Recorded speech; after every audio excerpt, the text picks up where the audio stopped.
Hello, hello, hello, hello, everyone. We've got Halitosis 911, Lenore, and Godspeed Yuzbeev in chat. Hello. Hello, all. Yeah, I am late. I was at a funeral.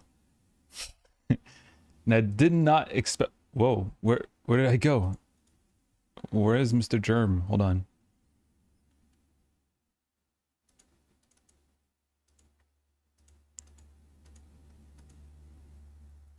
There they are. Hello. Hello.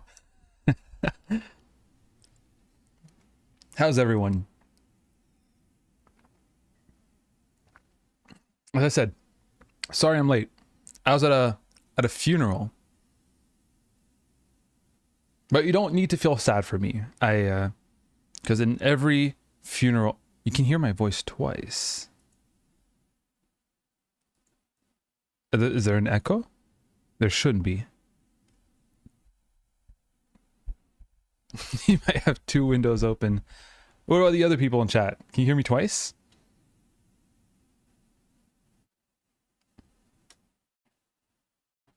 Hello, hello, hello, hello, hello, hello, hello. Streaming. All right, so it's just Connor Core derailing the stream for no good reason. Vegan taco is gonna be tasted out.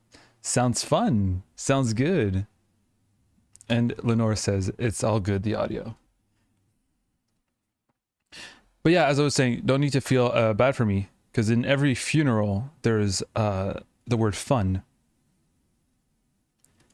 It lasted a lot longer than I expected it to, which is why I'm late. And I might actually make a segment out of it, not of my experience at the funeral, not out of the funeral itself, but of that of not that event, but that ceremony, which is one I find really interesting, the funeral. I think it's a good case study for how power structures perpetuate and reproduce themselves. But before getting to that, I want to know, how are you guys feeling? How's your weekend so far? Have you guys seen what's happening in Russia? This is not a news stream, so we're not going to look into what's happening in Russia, but have you seen it? The window in Discord. I didn't even know you could watch the stream from Discord.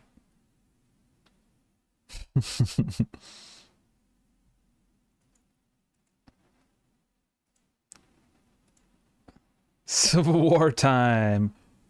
Woo! It's funny as fuck. Nazis fighting Nazis. Yeah. Yeah, some interesting stuff. Hierarchy is unstable. Absolutely. Well, yeah. There is a for every autocratic regime, there's an incentive to create instability, not from the autocrats themselves, but from anyone who wants power, right? At least in liberal democratic society, democratic in quotations, you have the chance to rotate between elites. You have a chance to rotate between, whoever wants power. But when you can't rotate between who has power, if you don't even give a chance to other people to take power, then what other choices do they have instead of aside from preparing a coup? Interestingly enough, from what I understand, it's not an anti-Putin coup, from what I understand. Unless I haven't gotten it correctly. It's an Ministry of Defense. Ministry of Defense coup, which apparently is framed as, the Ministry of Defense is framed as people who are misguiding, or you know, they're misleading Putin. So the problem is not Putin, it's the ministry who are corrupted.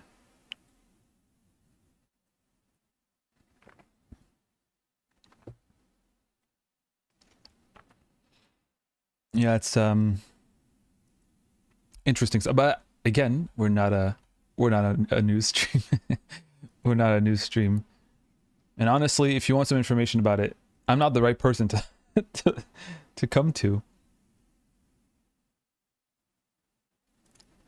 Putin himself called Wagner a rebellion now. Oh, well, there you go. But the way Wagner framed their opposition could absolutely be recycled by Putin, right? Oh, Wagner they were right about the Ministry of Defense being you know, not well, being corrupted and being ill-informed and giving some misinfo to Putin. We could see Putin say, all right, Wagner is we're right, and they will now be at the head of the Ministry of Defense.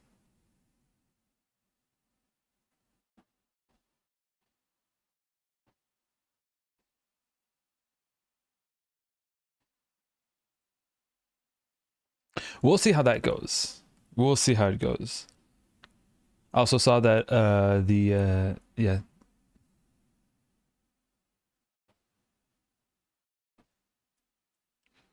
Yeah, Lenore says he could, but it would make him very dependable on Wagner, which I don't think he wants. Could be his, might be his only way out, right? I don't know. Again, I don't know. If the hand is forced, it could be the kind of, how would you say, concession to be made. But again, authoritarian regimes, I think the takeaway, at least in theoretical, in a theoretical perspective, authoritarian regimes will breed instability, just from the fact that people will want power if power is highly structured.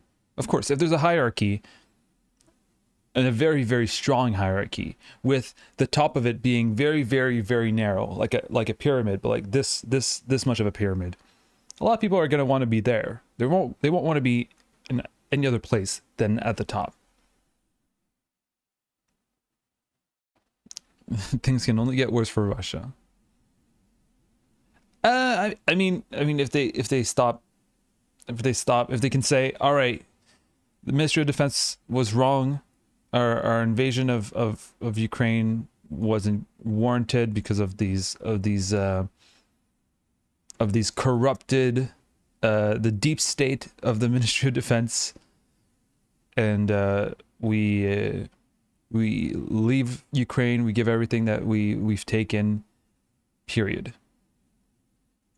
We apologize. Yeah. Or use the civil war as an excuse to pull out of Ukraine to fight Wagner.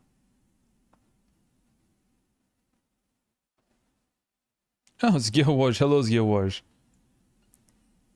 We're talking about news against my will.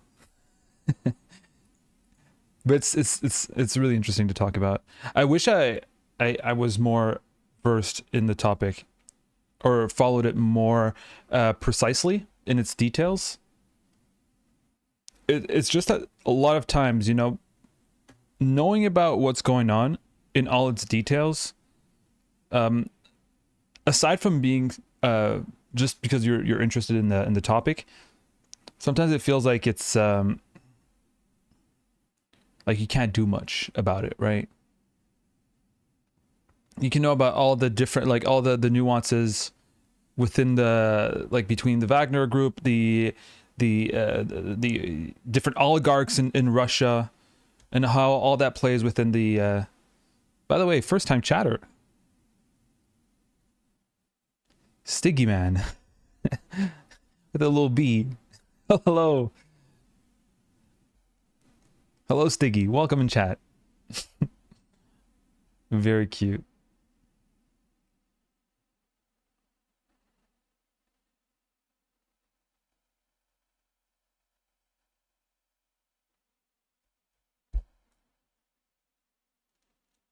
Wagner isn't strong enough to force a significant Russian shift in strategy.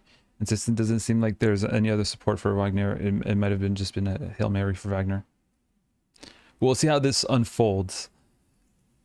And Lenore says there wouldn't be any need for Putin to not to ally, but to make any concession to Wagner.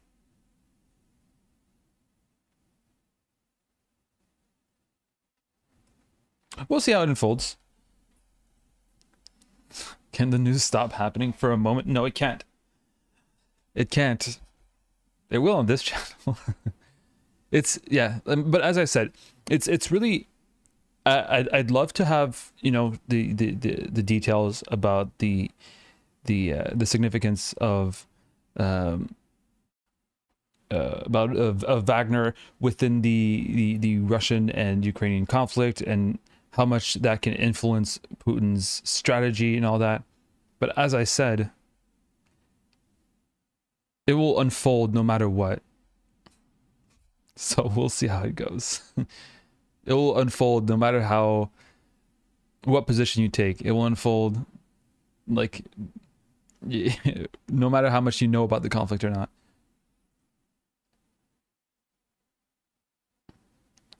Stigman asking me how I'm doing today. Chat never offers me that sympathy. I'm in hell as students are graduating and a music festival is nearby. When students graduate in my country, they stand on open trucks drinking from morning till night, driving each student's home to get snacks. The first thing sounds fun. Graduation and music festivals, that sounds really, really good. I wish I had that. But second sounds fucking annoying. They stand on open trucks drinking from morning till night after graduating. Graduating high school or graduating college?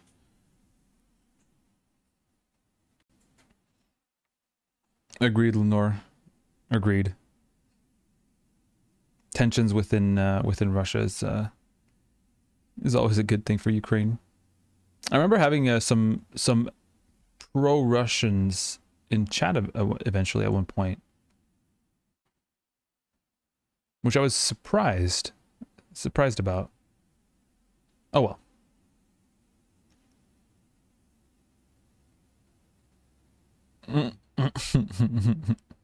It's less fun when the music festival is 700 meters away, as the crow flies and plays 8 a.m. to 2 a.m. The 2 a.m. eh? Where do you live? Where is that? I wish we had music festivals here. I wish we had life. I wish we had young people to graduate. We have nothing. Denmark. Oh boy, do I have something to talk about regarding Denmark. The fact that I see Denmark makes me think of a movie I finished yesterday. Uh-oh. No,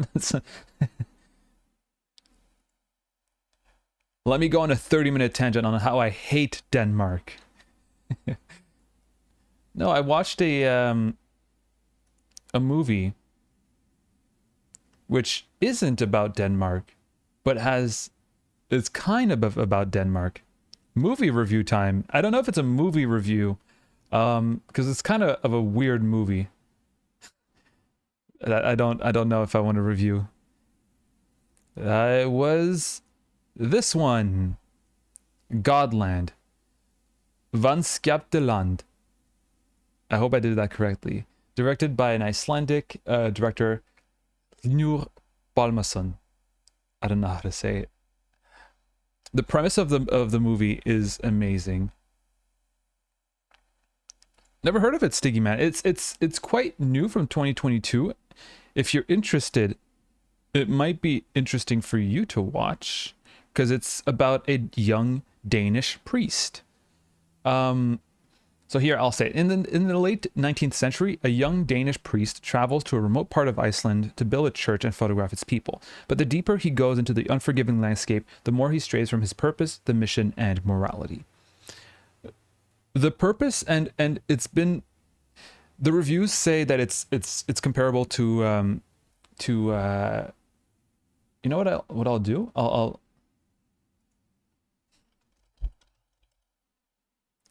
Godland trailer.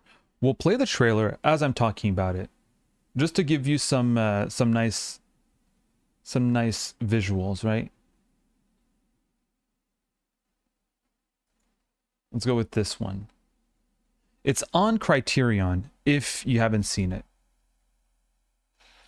So what this movie is about, it's about a Danish priest in the 19th century who goes to Iceland as a missionary. This is the Danish priest. It's in a, wait, you can't hear, right? Okay, that's good. I don't want you to hear. Just really quickly, it's in a 3x4 format, which you know, because it's in a 3x4 format, that it's a artsy movie, right? Second, it's the whole premise of the movie is that they found like some photographs, 9 photographs apparently taken by a priest, and they reconstruct or invent a story about the photographs that they found. So the whole movie is centered around photography, and it kind of justifies the aspect ratio. It was kind of hard to follow from time to time because sometimes they speak Danish and sometimes they speak Icelandic. There's a lack of translation from time to time, which is really interesting. So this priest, basically half of the movie is incredible images of Iceland, with the tension between a missionary, a Danish missionary, and an Icelandic population who's being colonized by Danes. The Icelandic population isn't really too happy to see Danes in their country. At least that's how it's portrayed. The Danes are portrayed as people who see the Icelandic people. I don't know how to say their name. Icelands? No, not Icelands. Icelandish people. Look how beautiful. It's incredible. Anyway, the Danes apparently see the Icelandish people as inferior, or as below them.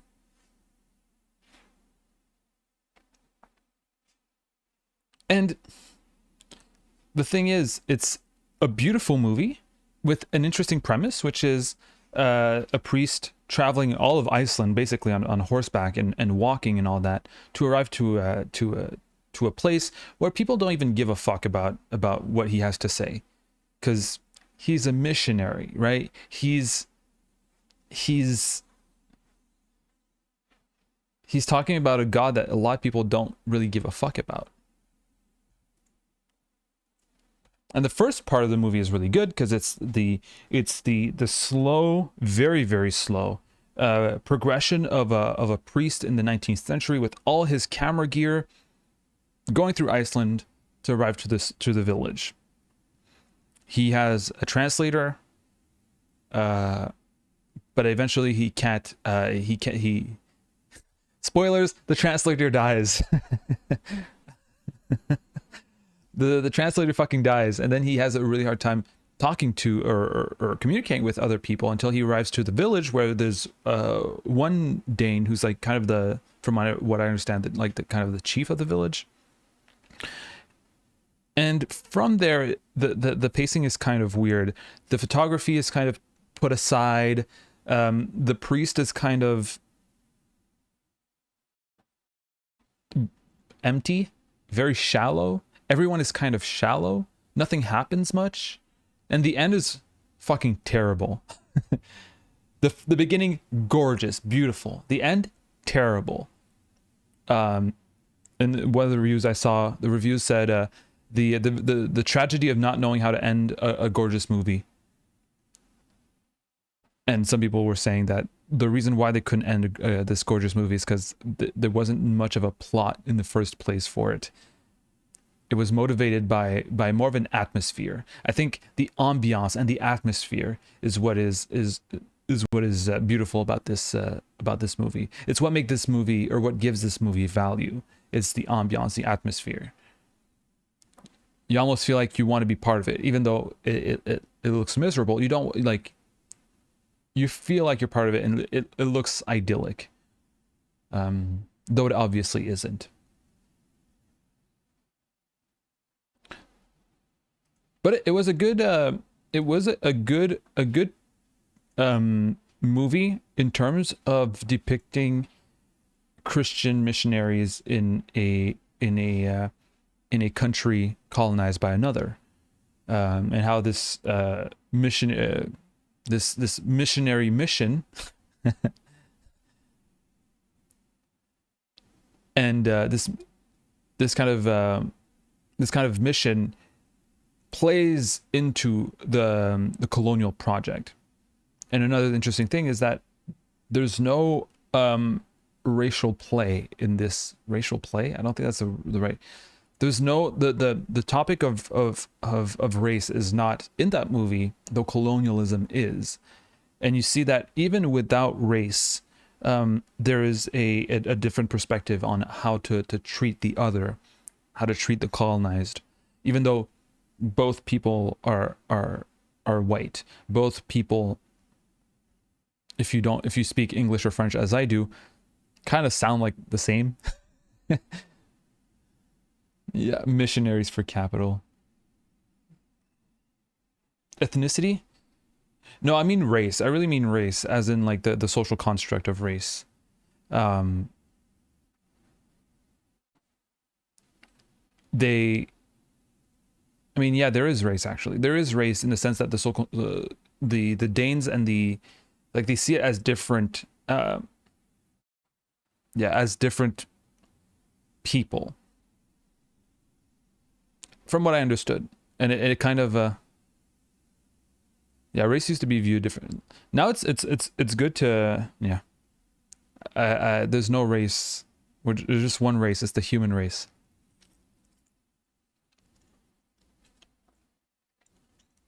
That's me eating bologna. But yeah, I didn't hate the movie. I'm praising it for its value as a mood setter, like its atmosphere, its ambiance, it's beautiful, it's an aesthetic experience, but I don't feel like it says much with the topics that it treats.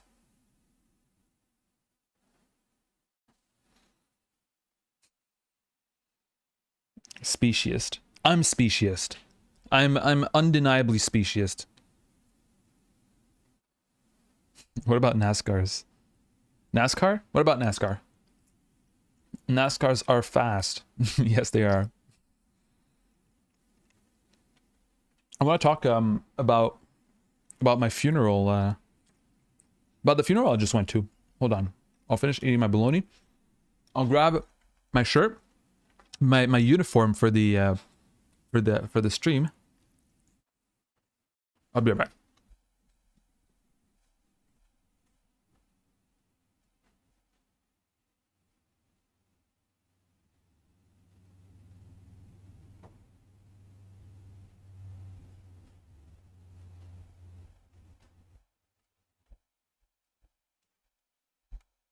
Ah. What about NASCAR? I don't know about NASCAR. And Countercore says you beat me to it. What's the NASCAR thing? Pyroanarchist says I always felt that discrimination in Europe and America were different. In the America, it always seems very race related, while here in Europe we focus way more on ethnicity. Yeah, I maybe right now, because I feel like there was a like the Irish, like the Italians, they weren't considered white, so they weren't. Yeah, it's still race related. Us Quebecers weren't considered white, but it's more of an yeah, it's more about ethnicity in that case. Bonjour, Gingia. Bonjour.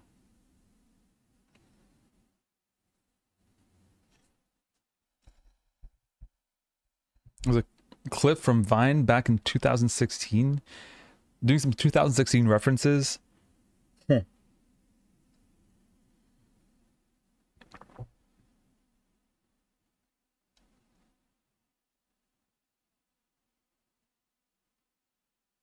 Oh, oh, I see. All right.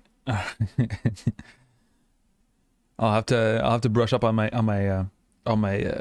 NASCAR. Oh no, on my Vine references. I never really picked up on Vine. It took me a while to pick up on TikTok and stuff like that. Some of us are terminally online. Don't worry about it. It's okay. All right. Let's talk about the funeral or funerals in general as a concept, not the one I just came back from. More as a concept, what funerals are and what they represent, and how they tie into the perpetuation of hierarchical power. It sounds very nebulous, but I promise it isn't. I just came back from a funeral. It's a criticism I've had for a very, very long time. One of the ways in which Christianity, especially today, can perpetuate just the belief in Christianity, which is a very hierarchical one, especially Catholic Christianity, is through the through targeting the most vulnerable. So that can be translated in many ways. What is it to be vulnerable? It can be people who are materially disenfranchised. It can be people who are emotionally disenfranchised. It can be people who are socially disenfranchised. Some examples are faith will often be proposed in times of when people are in prison, for example. Every prison has a priest. Even in how do you call it? Laïc in French is laïc when you don't have any religion. Even in secular, there you go. Even in secular countries, prisons who are, public entities, except if you're in America, that's private, but that's a whole other topic. Even those public entities, which are supposedly secular, have priests in them. People who have terminal illness will often turn to religion. There is also people who have addiction problems turn to God. This is no coincidence. It's not only from like the fact that sometimes when you are completely disenfranchised, you don't know where to go and you go to God, but often also it's because these people are targeted by religion. The whole Alcoholic Anonymous, is that it? Has religion in it. And if you're not religious, Alcoholic Anonymous is like, if you're an alcoholic, you want to get out of it. Alcoholic Anonymous is religious. It might be the only place that you can go to. So we've pinpointed, maybe in chat you can help people who are in prison, people who suffer with addiction, people who are in a state of terminal illness. Another one is children. That's one I also believe in. One of the reasons why so many children are targeted with Christianity, with Bible school. Is that a thing? basically teaching Jesus when they're very young, because you don't have those teachings aside from church once every week, like when you're older. But there's very, very targeted teachings for children, and targeting children is one of the ways that you can have people believe in God and believe in the hierarchy that religion imposes. And I'm talking mostly about Christianity here, Catholic Christianity, because that's what I was raised as. But all right, so far we got all of these. Righteous Arsonist says, did you have fun at the funeral? As I said, there's always the word fun in funeral, so of course I did. Now, actually, that brings me to the point of the funeral. How religion will weaponize the grief of people to perpetuate its own power. And this, of course, has been done for a very, very long time. And I think why this is an interesting case study is because it's one that a lot of people will witness and a lot of people find objectionable today. Basically, this is just tradition at this point. But the fact that the priest will preach about God more than he will preach about the person who just died is a testament to the real purpose of a religious traditional funeral. It's about perpetuating the religion, about perhaps using people's grief, people's distress as a way to turn them to God, and therefore to integrate them in the religious hierarchy. I will read Pyroanarchist, because they decided to write a whole Bible. At least here, anytime people speak of foreigners, they speak about different stereotypes. For example, we will talk about how you're still about race? Oh yeah, it took a while to write all this. For example, we'll talk about how Poles come here to abuse our welfare system. While we talk about how Italians don't want to work. Moroccans will be portrayed as gangs, though not in the American context. While people from Somalia will try to con/scam you. So while skin color does matter, their ethnicity is closely related with the discrimination they face, which doesn't happen a lot. Yeah, interesting. That's an interesting thing.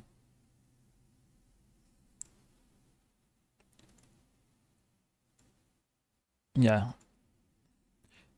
There's definitely a intersection between race and ethnicity in those cases, right?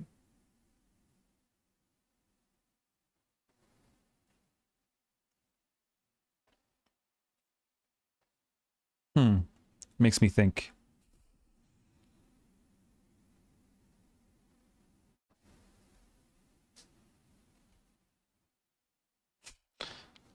I forgot the commas, bro.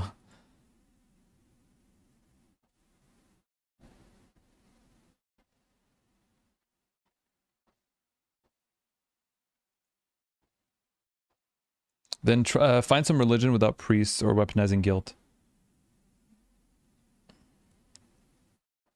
Yeah, yeah, that's what I would say. But like, not everyone has that privilege. A lot of people are just stuck in their beliefs. It's not the kind of thing that you can just change. It's not the kind of thing that you have a choice about what you believe in, right? You can't just choose to believe. A lot of people, for example, a lot of Christians, even ex-Christians, who know that, who've been told all their lives, all their childhood, that, for example, to be ashamed of sexuality outside of marriage and outside of procreation, will have sex outside of marriage and procreation, and might still feel guilty about it, or feel like it's wrong, even though they don't believe in God anymore. That kind of shit is persistent.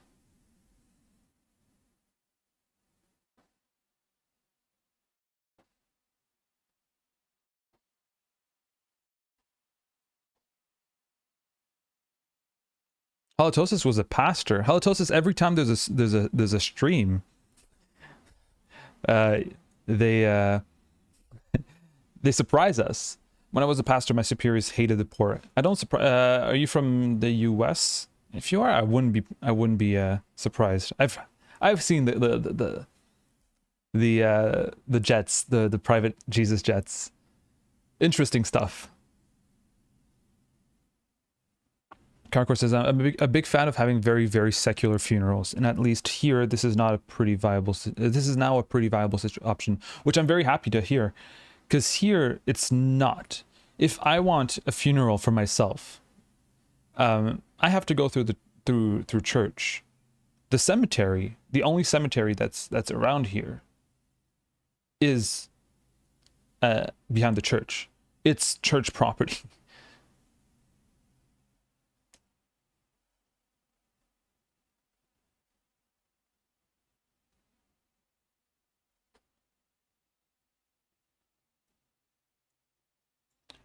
Maori Meteor, hello, first time in chat. Glad to see you contributing as well. Saying, yeah, Taylor Tomlinson, which I don't know, does a pretty good comedy show, with that being almost half of it, about religion. Is that religion? Or no? You probably talk about the different stereotypes about foreigners, right?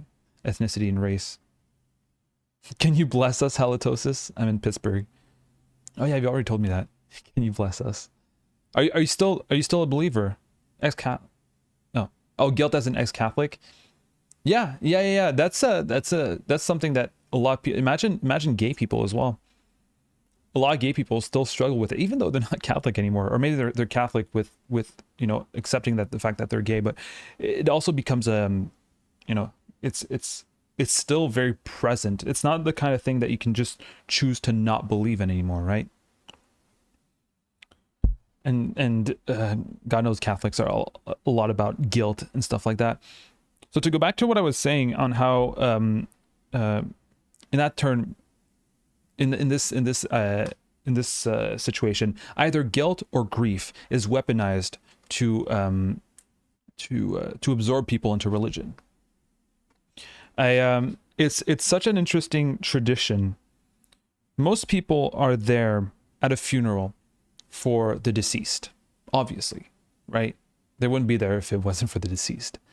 However, the priest takes that moment to preach about Jesus, to preach about God. 70 to 80% of the ceremony I went to was about Jesus, was about God.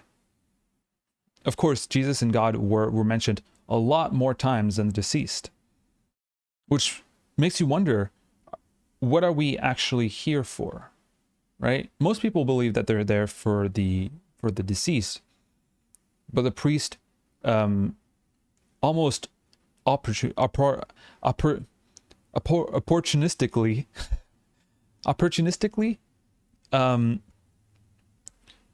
takes that moment and makes it about his ideology, about himself, about his God, about his Jesus, which is something that is honestly revolting, and I don't know why we're not more revolted about that. Opportunistically, I know the word, I just don't know how to say it.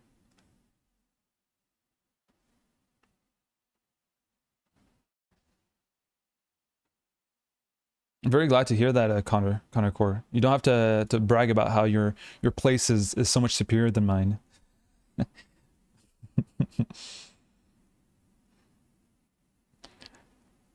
But I'm joking.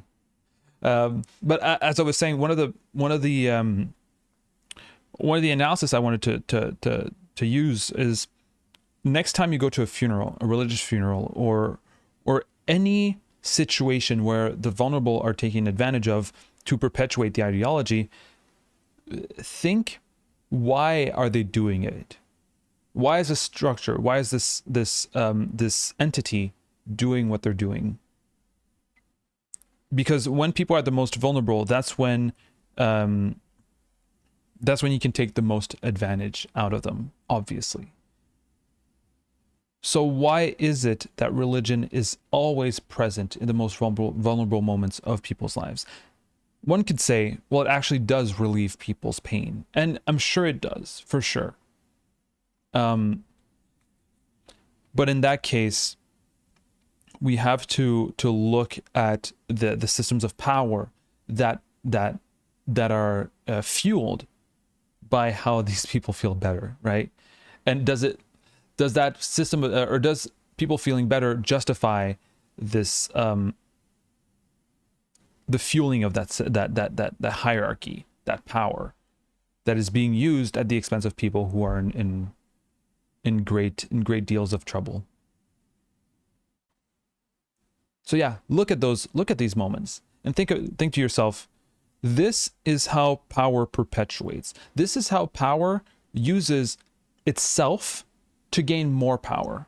So here you have people who have the word of God, who can use through their power the death of someone in the community and use it to gain even more power by perpetuating the ideology that strengthens or that justifies the hierarchy that they're at the top of. It's really interesting to look at it, at least in this way, instead of just seeing it as just a normal structure in society, seeing it as a structure of power that perpetuates itself through any means necessary. Funerals are part of these rituals that perpetuate power.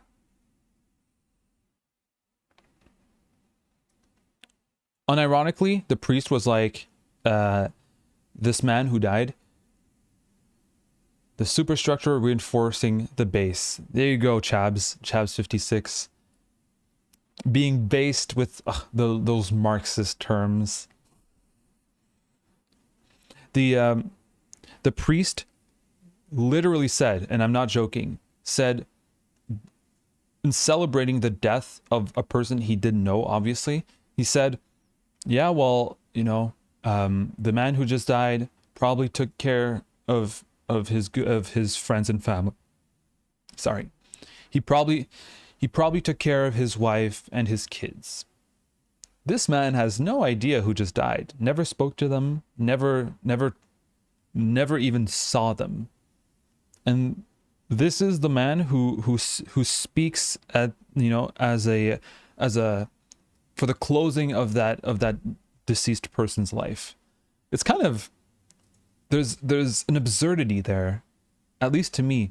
It's completely absurd.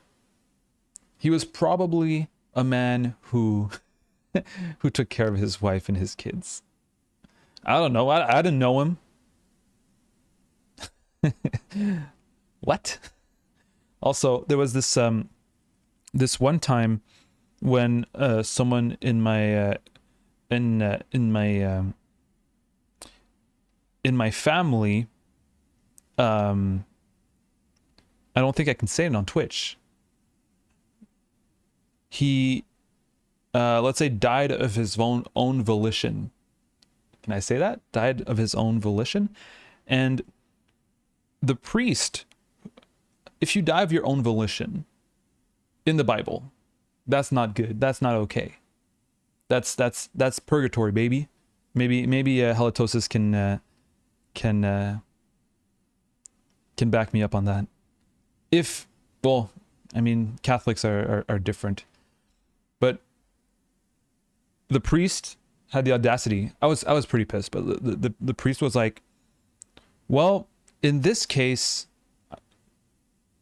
let's hope or I believe that God understands the pain he was in. And it's like, does he not understand the pain that other people are in? Do they just die of their own volition for fun? Why in this case would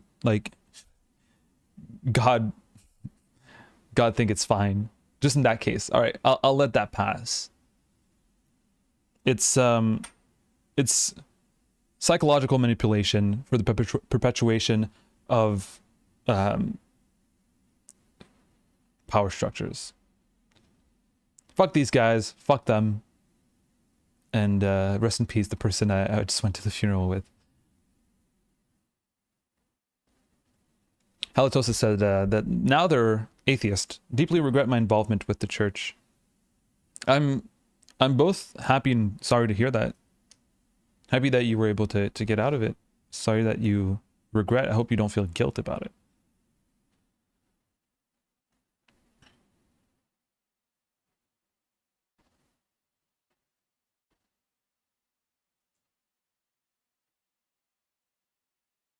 The blood rituals, blood and body rituals are a little scary from a perspective like mine where it's not so common. That's another thing. Catholicism is fucking weird as well. So, of course, we had to go eat the body of Christ, right? And I was one of the rare ones who decided to not go just because like the fuck is this? It's absolutely ridiculous. And a lady came back, and at the same time as Bally was there, and then Bally was like, "Oh, why did you go?" And I was like, I don't want to eat Christ. It's a bit weird." And the lady behind me heard me, and she started laughing. She said, "That's kind of funny." And the thing is, her reaction to say like that's kind of funny, like that this guy doesn't want to eat the body of Christ. It's like, what's funny about it is that you never thought of it as it being weird. You've always done it as a habit. And then someone says, "Hey, it's kind of weird to eat Christ," and we all do it together. There's something weird about that. And when confronted with that, if you've never been confronted with it, it's kind of it can be funny. You see the absurdity of it. I hope that's what happened with the lady. There's an absurdity, but it's also pretty scary. According to the Vatican, the wine literally becomes the blood of Christ. Why would you want to drink that? It just sounds really, really weird. It sounds like very cultish, very paganish. Yeah, Connor Core, I'm sorry to hear that. Says, yeah, my grandmother's funeral in January was this disgusting cavalcade of religious nut jobbery. It's a whole show, and I feel like for older people it might be reassuring, but when you're not in the if you haven't drank the Kool-Aid, or if you haven't drank if you didn't drink the blood in that case, it's very hollow, right? It doesn't mean anything. There's no actual celebration of the deceased. There's no actual coming together.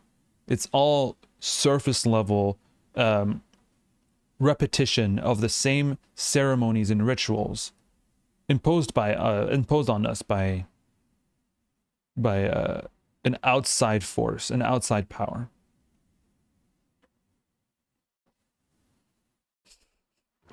We're all suffering upon this cursed land, but at least some of us, yeah, or some get secular funerals.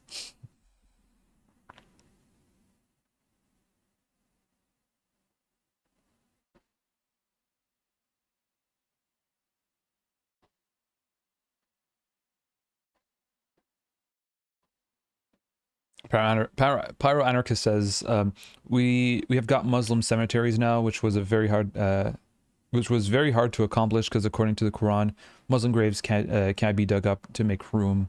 They must lie in the same spot forever, which can cause problems, right? Let me show you. I'm gonna dox myself. The cemetery that's right next to where I live. It's doxing time, baby.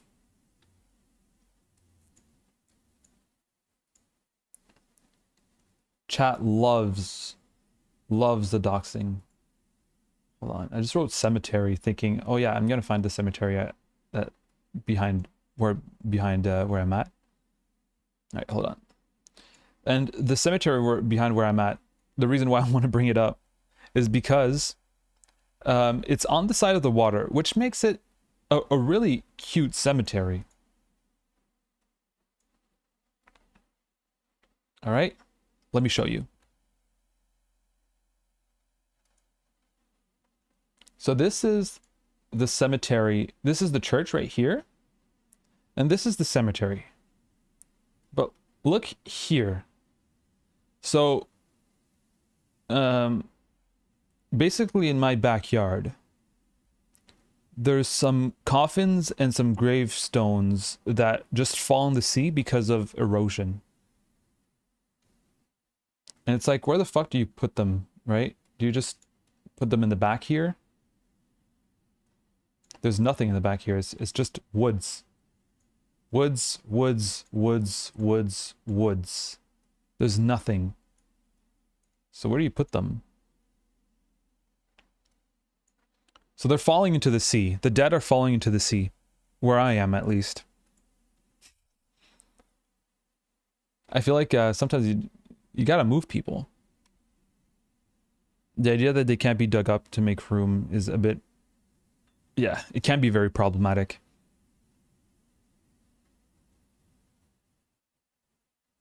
Are there bears in those woods? What do you think?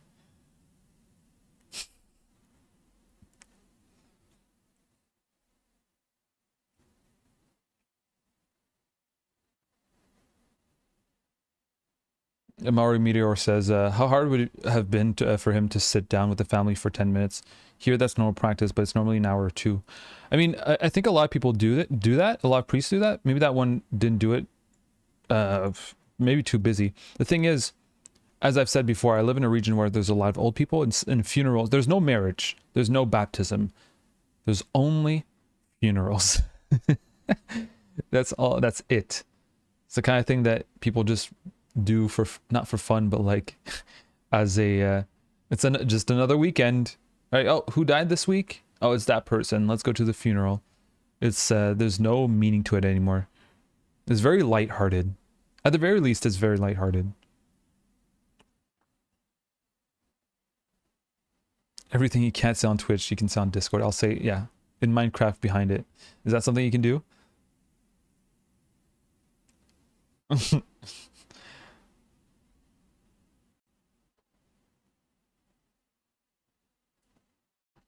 Yeah, halitosis. So self-termination is forgivable, but since there's no opportunity to confess to a priest, you're kind of you can you can confess to a priest if you self-terminate, but good luck doing that. Wow, dealing with daily flashbacks from my ministry. Healing is hard. I'm moving forward. Happy to hear it. Happy to hear it, halitosis. I'm sorry to, again, sorry to hear that, but it's good to be able to talk about it. It's good that you're talking about it. Remember when I talked about people like regret often being something taboo, right? People don't want to talk about regretting having children because might be not well seen to say that you've regret having children. But the thing is, if nobody knows that there's some people who regret having children, then it doesn't give the all the right information. It doesn't give the right information for people to make decisions, right? Imagine you regret having, like, you don't know if you want children or not, and you see this significant amount of people saying, I regret having children. I still love my children, but I regret having them. That might impact the way you want to, if you want to have children or not, right? And the problem is that's super taboo, and because of that, people don't hear about people who regret having children. And same for contributing, or for, you know, being a missionary, or being as you said, like a pastor, preacher, a minister. It's good to be able to say, hey, I regret doing that. I feel like I did wrong. Because that might make people who either are religious or who are thinking of going into it thinking, all right, what happened there? You know, why is this person going back on their memory of what they did and seeing it as a bad experience? It's important to talk about that. It's how we might help other people not repeat these mistakes.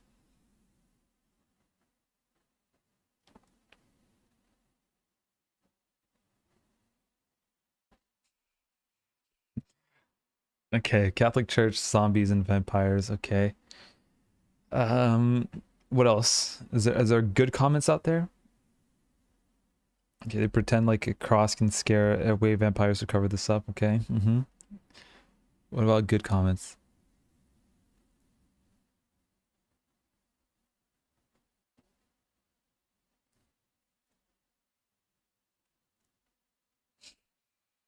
Doxing time. Woohoo!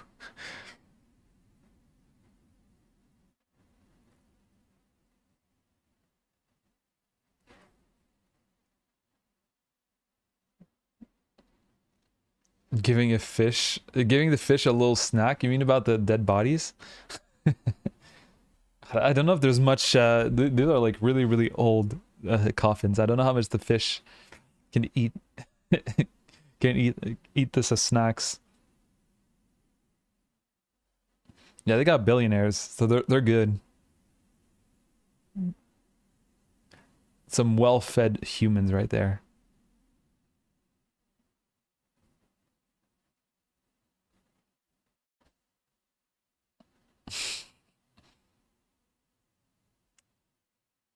Good comments, us impossible. Yeah, I know. That was an amazing comment. Yeah, of course you guys would say that. Of course you would say that. But yeah, that was my take on the ceremony of funerals. The one good takeaway from it, and I might finish the segment on that, is that luckily the ceremony lost all of its relevance. You see it. You see people don't give a fuck. It's mostly old people. Very little young people go there, and even old people seem to be there as more for the deceased than for the religion, and seem annoyed visibly by the religious aspect and the religious tradition and ceremony and all those rituals. They seem annoyed by them when they're there to mourn their loved one. And it's the death of this hierarchy, at least that's how I see it. The death of this hierarchy, religious hierarchy, can be seen in not in its it's not disabled, right? It's not the hierarchy, the religious hierarchy is not killed. It's not fought against. It just lost importance in the minds of the people who were subjected to it. And I think that's important to understand in terms of this hierarchy, this power, which is still present, but has lost so much of its grip. Lost it because people just got bored. They got bored with it. The systems that were used to justify this power just, they don't work anymore. That can be good in the sense that, all right, here's a power that lost it all. Great, let's cheer as anarchists. But also, the problem is that structure of power has lost it all, not because people got bored and people like moved on, but the problem with that structure of power is that it never evolved. It was never able to adapt to the new, a new era, a new epoch. However, the strong power structures that we want to fight, capitalism, statism, patriarchy, racism, all these things that we hate so much, these things are able to adapt. These things are able to be part of the change in society that makes them remain relevant. And perhaps when taking religion as a case study, we have to take that into perspective, right? The fact that one of religion's downfalls was the inability to adapt, whereas capitalism, statism, and all these folks can adapt, and not only will they adapt, but they might even shape the way we advance. So they don't even need to adapt to how we become. They shape what we become. So that makes it even harder. And I'll end it on that. Kind of sucks, but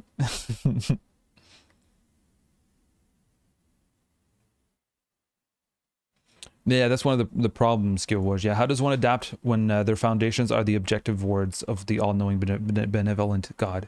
It's hard. You can't justify changing, right? You can't justify changes, which makes it a very unflexible system. Which brings us back to when we were talking about Putin, right? Putin is in a very is at the top of a hierarchy that's very inflexible, very rigid, right?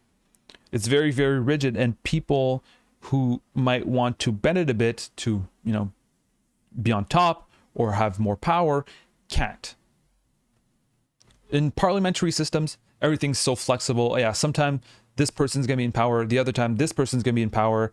Meanwhile, you might have someone as the president, while other people are in the Congress and other people are in the Senate. So it changes. It's flexible. So the motivation or the incentives for coups or for rebellions, as you see in Russia, are perhaps less strong because there's a flexibility. So the more flexible a power structure is, a more malleable it is, the more difficult it is to deconstruct it, or to disable it, to kill it, to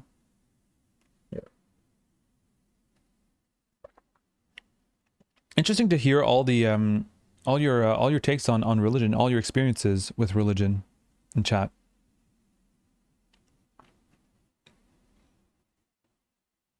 There is I'm personally quite anti-religious just in general. There's a really strong long anarchist tradition about being anti-religious. Do you think they will nuke themselves? They'll do that? I don't think so. I don't want the news about what world endangering event is going to happen. I know of it now. Thank you. Now let me forget until it happens. I have someone in my family who felt really afraid of nuclear danger from other countries and stuff like that. And how I answered is, listen, the worst that can happen, at least where we are, since we're in a pretty remote part of Canada, the worst that's going to happen is we're going to go back to living self-sufficiently, perhaps even without electricity, perhaps without internet and all these luxurious commodities. But we might be fine. The chances that we'll be fine are pretty good, I believe, in terms of having to rely on yourself to become, to provide for yourself. If you have water, if you have food, you should be fine. If America collapses, if anything happens, we'll just go back to how it was in the 1910s, 1920s. It sucks. It's not good. But it's not catastrophic either. I don't think so. We'll just have to learn to grow our own food and build local economies that are far from going to be far from as productive as they are today, but you can't do much about it, right? We'll just build new communities, new economies, do it all together. We'll do our best. It's not the end of the world. It's the start of a new one. Yeah, they destroy cities, not entire lands. They destroy, like, by destroying cities, by destroying like important not landmarks, but like point of interest, I guess. You might disable a country, its economy and all that, but they don't wipe out like the world. I don't think so.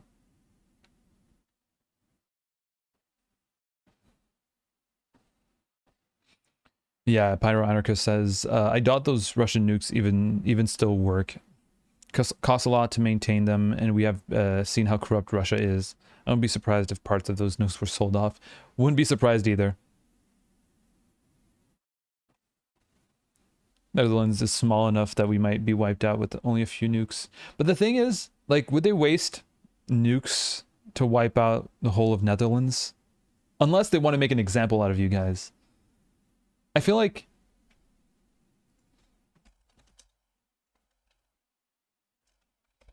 I that's one of the things I used. Maybe someone can tell me if this is completely bullshit. Here. The use a warhead. If it was in New York. What's a big warhead? Does people know about, do anybody in chat know about nukes?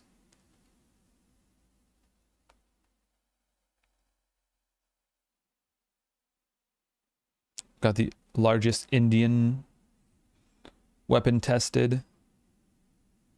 I want the big one.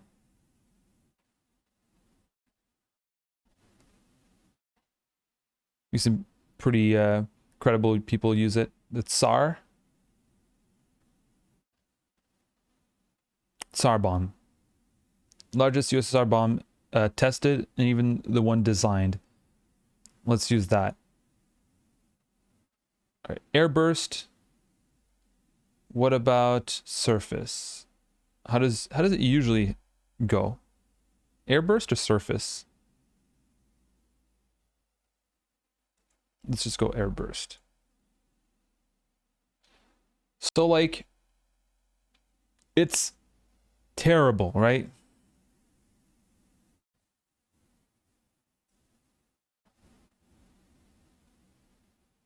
But like, it's not the end of the world. And that's the biggest bomb. Yeah, it's 100 megatons.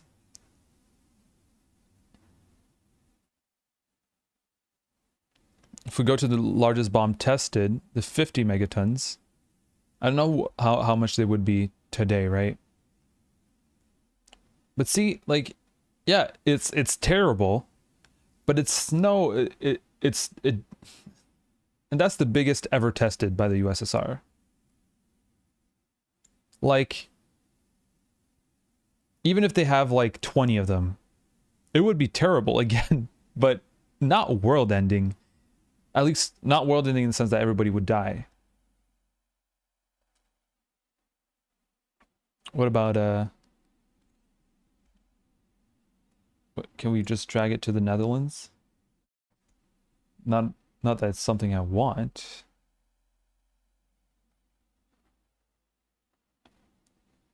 Okay, you guys are small enough to yeah, okay, maybe Pyro Anarchists can be afraid.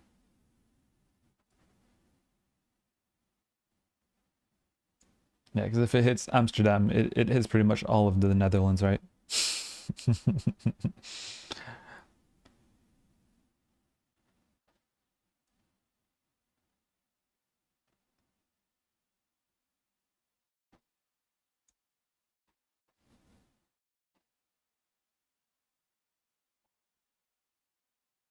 There you go. That would be in the Netherlands.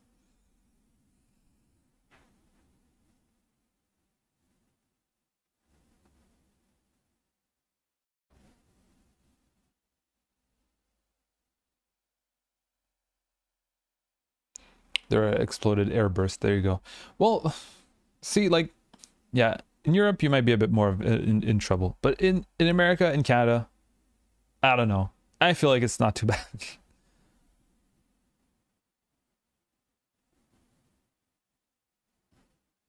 That's why you shouldn't live in Europe. There we go. That's my my argument to not be European.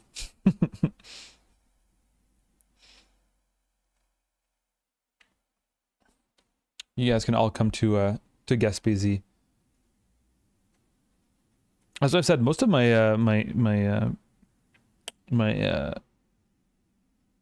grandparents, and there's still people alive today who are like in their 70s, lived without electricity when they were young. My grandfather lived without electricity when he was young. They were good. I live near East Palestine. Who needs nukes when we have capitalism? Yeah, exactly. You already nuked. Nuked by capitalism. You get the shorthand of the deal, as they say. Is that what they say?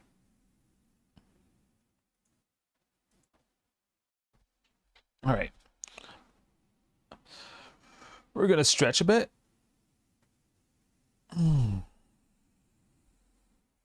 Is there?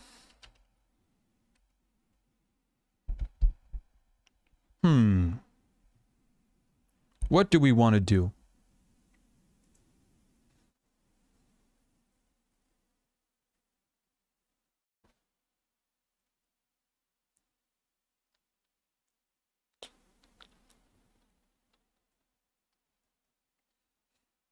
Trying to think of things that we can do. Looking at like videos. Let's start an private anarchist commune. I don't know if we want to do that. There's fires in Quebec right now. Yesterday, my everything was yellow. All the atmosphere was yellow because of that.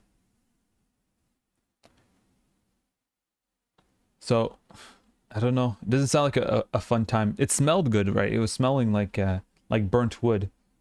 It smelled like a campfire. We love that.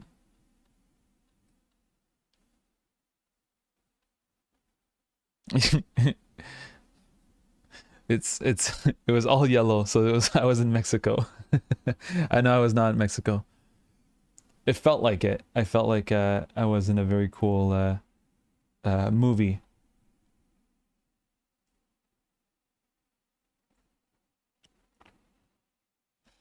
Still is where I am, says Chabs56. They didn't tell you to get out? They didn't tell you to leave?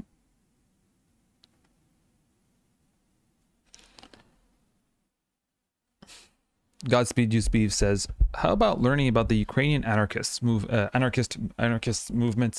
Makhno, UFT, the modern anarchist fighters, etc.?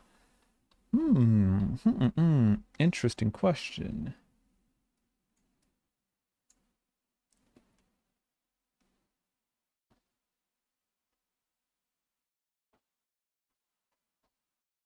Yeah. I'm not going to Europe.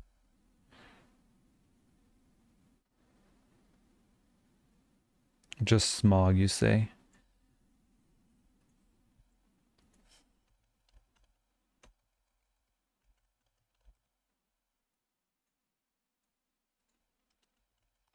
Let's see.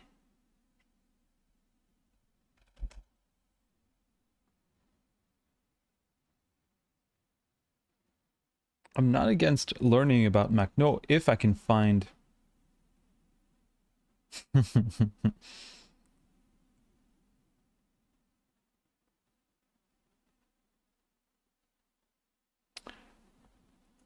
Is that someone we want to trust?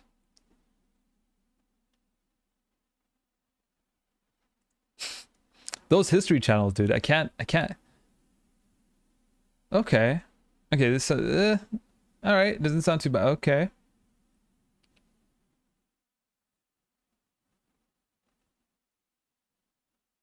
Okay.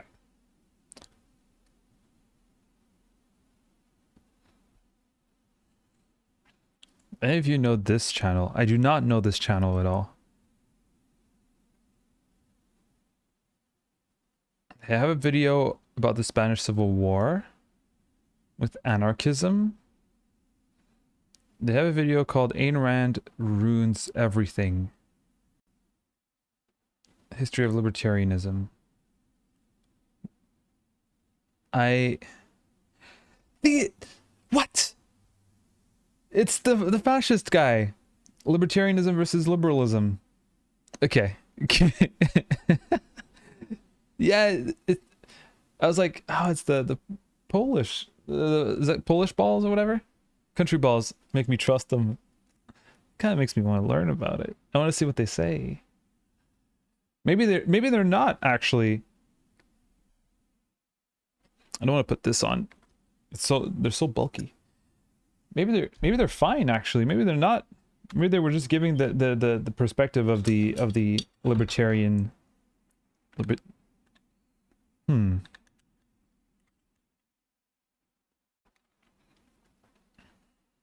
Seems like a horrible channel. Something Isaac would recommend. It is something Isaac recommended.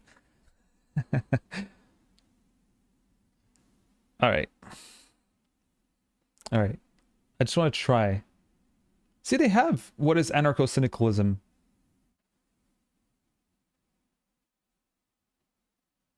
Less than a year ago. The fascist video. All right. I want to see what they think about anarcho-syndicalism. It doesn't look too bad. All right. Yeah, give him a second chance, says Zio Woj. I will. Let's do this. There are those places on Earth we call hidden gems. Because big cruise ships can't find them. Places that few will see, but the ones who do will remember forever. Where we use our navigational skills to steer clear of the expected. These are the places only a Windstar cruise can take you. So unlike the big cruise ships that only go to big cruise... In place of the present state organizations, with their lifeless machinery of political and bureaucratic institutions, anarchists desire a federation of free communities, which shall be bound to one another by their common economic and social interests, and shall arrange their affairs by mutual agreement and free contract. That is how Rudolf Rocker describes his vision for an anarcho-syndicalist society. You see, earlier anarchist philosophers like Kropotkin and Bakunin didn't give much systemic detail as to what an anarchist society should actually look like. They were far more interested in critiquing the state, including the communist state, which they despised almost as much as its capitalist counterpart. Whenever they did offer their vision for anarchy, they were remarkably conservative. Kropotkin envisioned a largely traditional society in which men worked while women stayed home to raise their kids. The only real changes were that the men's hours would be shorter, the women would be allowed to work too, and no one would swing by to collect taxes or conscript soldiers. But small anarchist communities don't make sense in an industrialized world. We're reading the bread book right now, aren't we? And so far, though maybe this is a good criticism, because I've not read all of Kropotkin, but so far, as we've read the bread book, I don't believe this is what Kropotkin is actually referring to when he's writing his seminal work. He's not even saying he's not even focusing that much on revolution, is he? Be allowed to work it. They did a communist state which they look like. Bakunin didn't give much systemic detail as to what an anarchist society should actually look like. They were far more interested in critiquing the state, including the communist. I simply disagree with that. At least in Bread Book, Mutual Aid, it's not about overtaking the state in either of these. I mean, it is about overtaking the state, but like, for example, the Bread Book says the second chapter about revolution is saying, all right, the skirmish, overtaking the state, that's like, we all know about that. The actual revolution is after we take over the state. He literally says that in the second chapter of the Bread Book. I want to see what is it's free contract? Is that what anarcho-syndicalism is?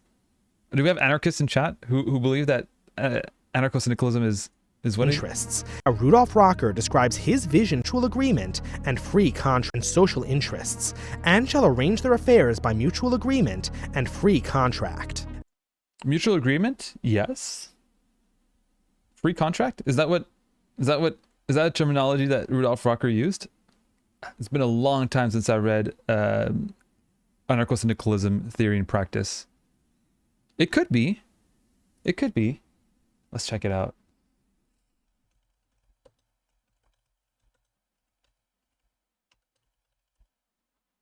What about all the anarchists in chat? Do they use free contract? Yes, they do. A federation of free communities which shall be bound to one another by their common economic and social interests and shall arrange their affairs by mutual agreement and free contract.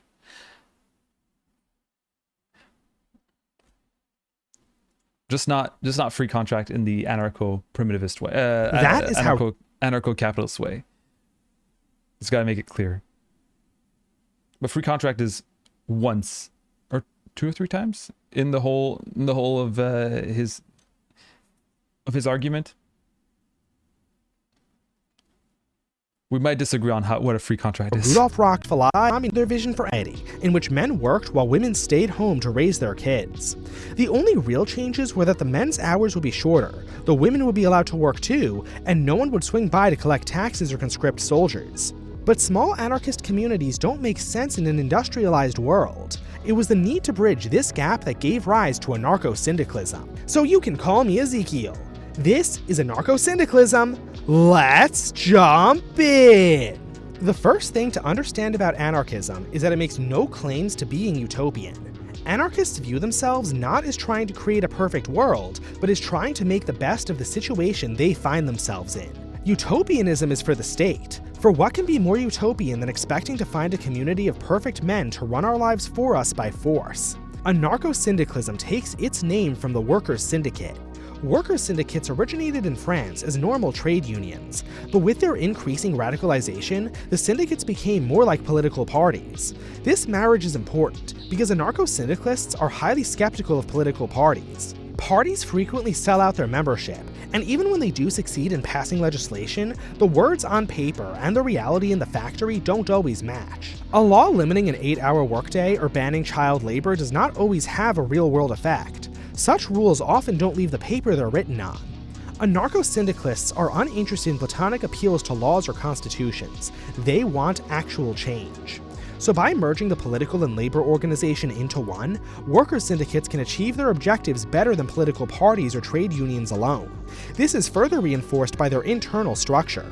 Unlike a political party or other trade unions, syndicates are not top-down organizations, but voluntary and federalized bottom-up structures. The final responsibility of a workers' syndicate is to, quote, educate their workers, which in socialist parlance really means politicizing them.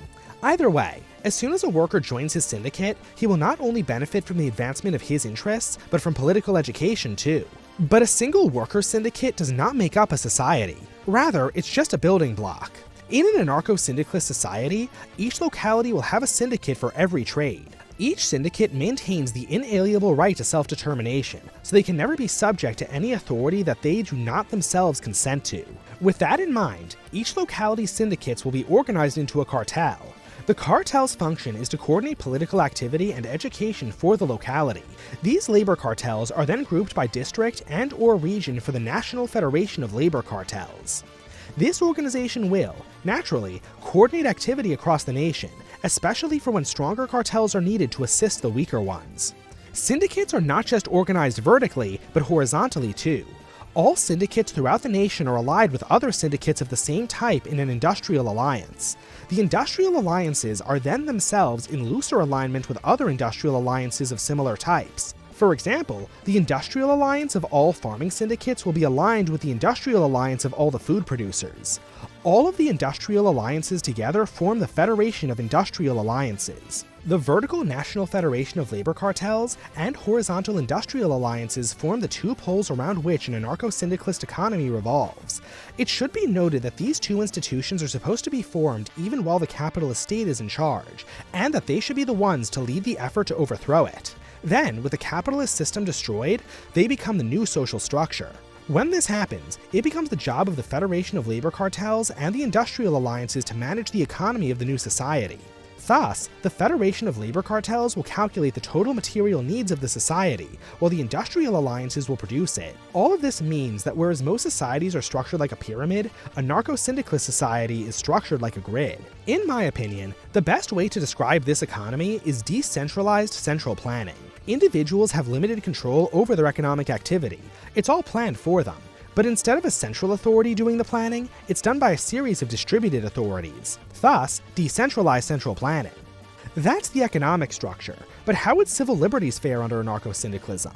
Very well, it turns out. The quintessential state communist, Lenin, famously said that free speech is a bourgeois prejudice. Anarchists viciously attacked him for saying this. They view such attacks on civil liberties as evil, and perhaps the worst aspect of their statist counterparts. Speaking of the Soviet Union, anarcho-syndicalists are quick to point out that their bottom-up structure is the total opposite of the top-down Soviet system, and view the USSR as a perfect example of everything not to do in a socialist society. So with the syndicates controlling everything, does that mean they're technically states, making anarcho-syndicalism a sham? Well, I'll leave that for you to decide. But in my opinion, it comes down to a key factor. Is membership to the workers' syndicates mandatory? Can, say, a farmer choose to farm himself without membership to a larger organization, and then trade on his own behalf? If so, this is definitely anarchism. If not, well, once again, that's debatable, and I'll leave it up to you. So what would an anarcho-syndicalist military look like? This is actually easy to answer, because there are two real-life examples of. By the way, I don't think you should be forced into a syndicate or whatever if you want to do your own thing. The idea here is that you can't really do your own thing once you live in society. When you live in a society, right? If you want to work into in any business, as soon as you work in a business cooperatively with other people, then you can't do it alone. You have to join a syndicate. So joining a syndicate is not mandatory per se, like in the laws or whatever. It's kind of just necessary to live, right? You can't unless you want to like be self-sufficient and all that, then all power to you, go ahead. But you can't if you want to be part of industrialized society, good luck not joining a syndicate. It'll be very hard. For the same reasons that it's hard right now to not be able to join to not have an employer. It's really hard to not have an employer. And that sucks because you need to submit to the employer. At least when you work with a syndicate, you're a part of that syndicate. You're part of the democratically run workplace. So you can have your say in that workplace. That's managed by everyone, not just by one person. Now we're talking about the military. So far, this video is not bad. Well, what, who, what, when, how, why says, what's your point? What's my point? About what? First time in chat. Welcome, by the way. My point about not being forced into, like, it's not mandatory to be part of a syndicate in under anarcho-syndicalism. However, if you want to be part of, let's say, a business, you want to be part of a group effort to either produce commodities or offer a service, then you kind of have to cooperate with others, and therefore you have to join the syndicate to democratically engage with your coworkers. And because we live in an industrialized society, it's kind of forced to yeah, exactly. It's not the law, but it's in your best interest to do so. You don't really have a choice to do it. If you want to work and you want to do it for with other people, you're kind of forced to join a syndicate or a union. I think that makes sense.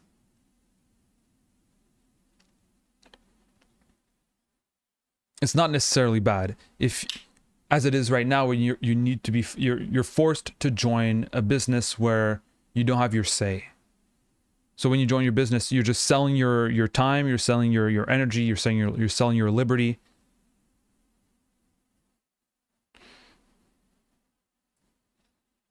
So nobody's free, which is the only problem.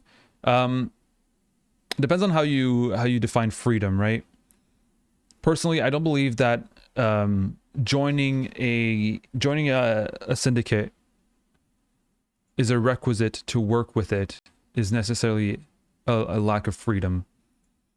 If you define freedom as being only self-sufficient, then I just disagree with you. I believe, for example, I believe freedom, like being codependent with other people in your community, is fine. It's normal. It's okay. It's even good. Being codependent with other people is good.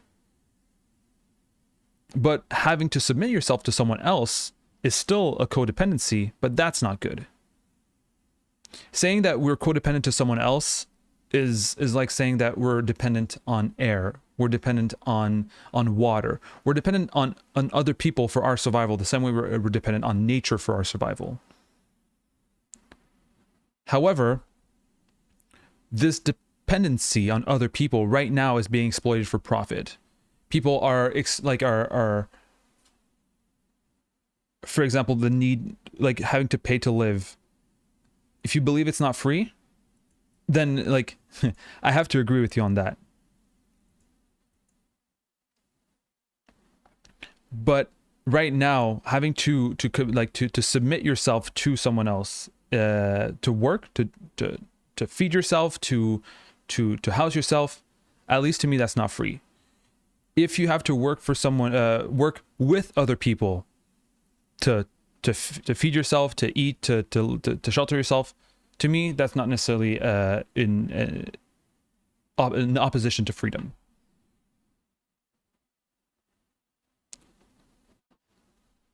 I hope the distinction makes sense, right?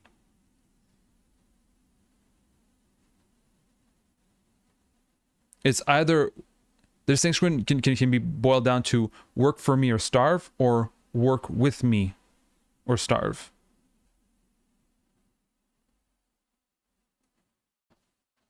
Yeah, that's the work for me, the group of criminals to put a financial barrier between us and natural resources. That's work for me.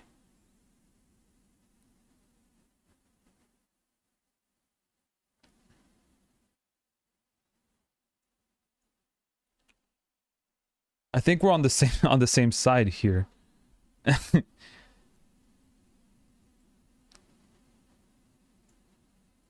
We allow it. Why?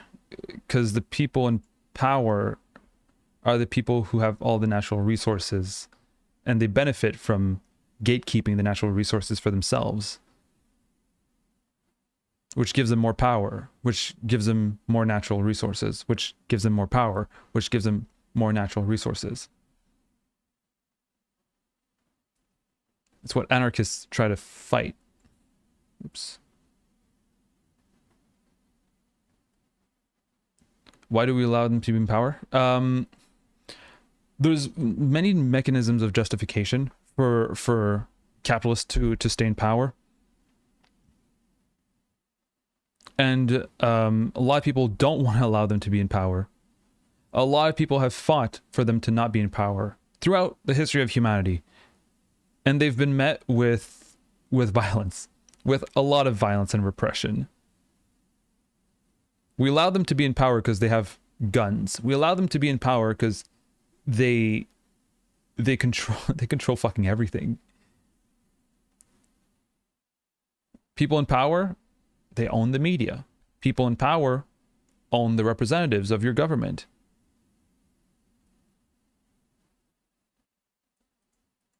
No, why do we continue to allow them in power? We control everything. We A lot of people are afraid. First, are afraid of the guns. If you oppose capitalism, you're opposing the interests of the wealthy. If you oppose the interests of the wealthy, you're going to be met with a lot of violence, a lot of state violence.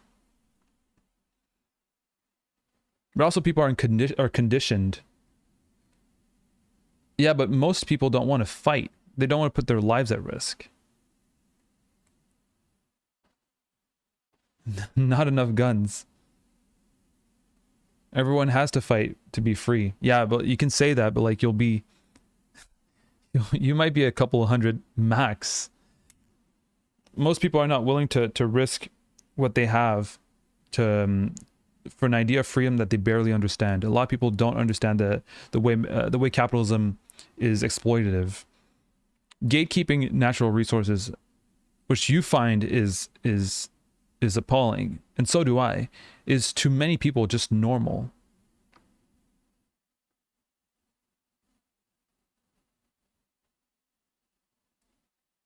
Not understanding that people are not inherently capitalist is being really out of touch. Is being incredibly out of touch.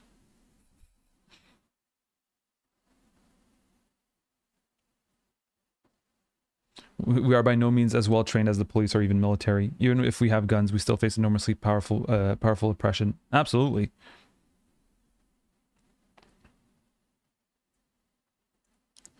Understanding that most people, when you tell them what capitalism is, understanding that they don't know what it is crucial if you want to build a movement. And saying, I don't know, you guys are just mentally ill for not understanding capitalism and how it exploits you. A lot of people just don't have that that privilege. You have to fight to be free. People will say, well, I am free. I can choose which job I like.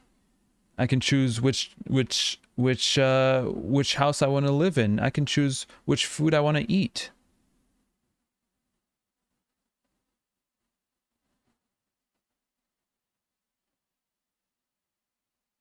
Who, what, when, how, why? Sounds like a kind of is that what people call a LARPer? We're allowing a small tiny group of people to control us. What's the alternative?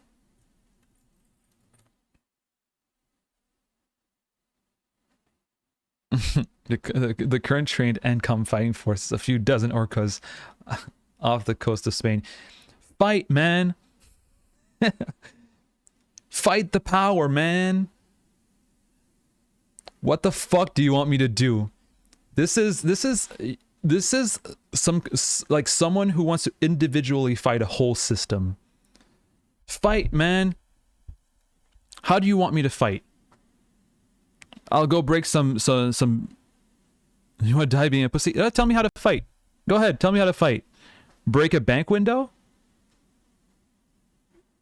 Is that what is it to fight? Are you fighting right now? Motherfuckers in the Twitch chat.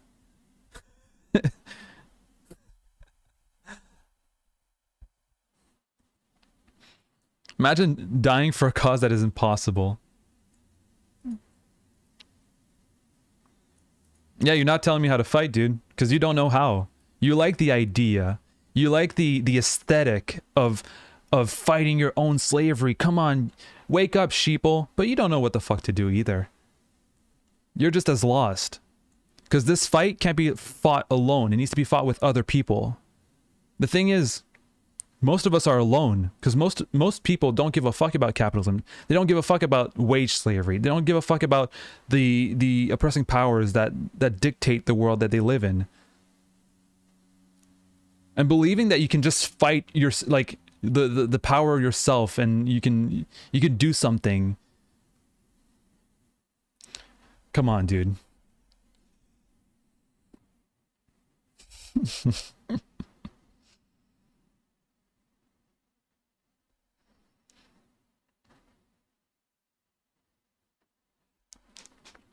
I told you, stop complying with your own slavery, and this world can be changed in 24 hours.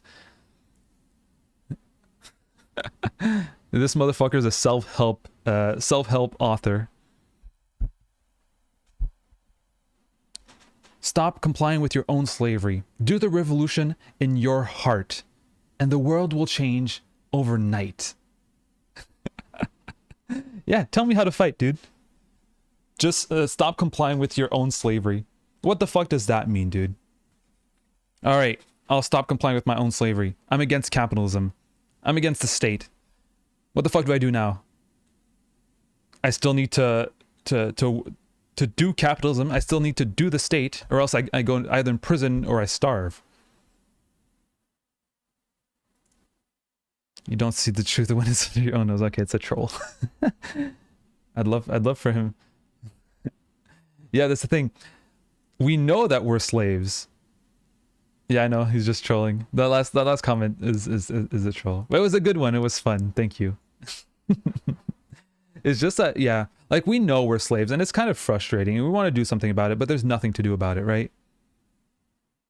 There's nowhere to run to. We're stuck. And the only way out is if we all collectively get together to get out. But when you're a minority, call me a troll because it's easier. It was fun. Yeah, Pyroanarchist says, also the bourgeoisie have more means than just straight up physical violence. They could take away your basic necessities to live. Good luck surviving without access to food, water, energy.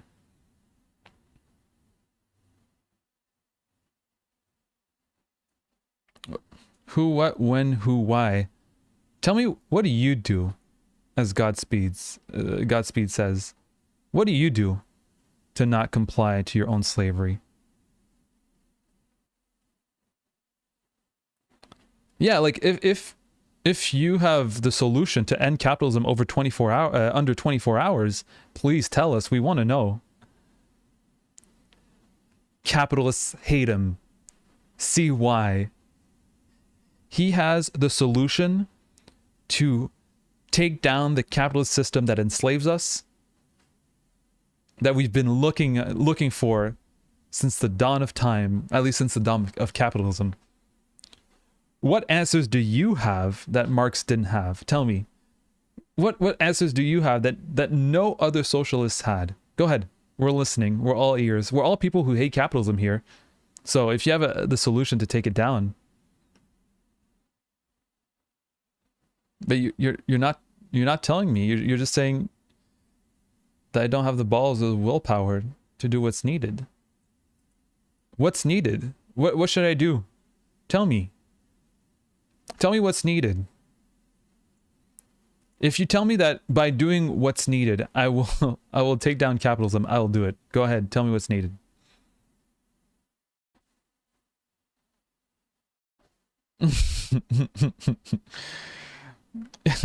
Lenore, that's kind of funny.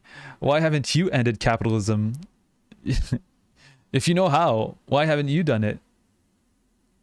Throw your tech in the bin. Why haven't you thrown your tech in the bin? What are you doing here? Why are you? What are you doing on Twitch? You don't have the balls. Who, what, when, how, why doesn't have the balls to throw their tech in the bin. They don't have the willpower to do it. They're slaves and they don't want to wake up. No, do it. Do it. Do it. I'll do it after you do it. See, you're just a child. Guys, throw your tech in the bin, and then capitalism doesn't exist no longer. The whole idea that you can just disengage from capitalism. The pinky promise you'll do it. Yeah, a pinky promise. The whole idea that you can just disengage from capitalism and that's enough, or that will free you, is absolutely ridiculous. The whole, I will go in a commune, like I will build my own self-sufficient commune and completely disengage from the world. That's not That's not a good alternative. That's not what anarchism is. It's not about a disconnection from the world, a disconnection from technology, a kind of return to you know, primal, like a primal utopia. Who, what, when, how, why says, are you prepared for blood on the streets for your freedom? The only blood that's going to be there, it's me. It's going to be mine if I ever fight. It's only going to be mine. Do you understand that, like, the Paris Commune was drenched in blood? And what for? For absolutely nothing, dude.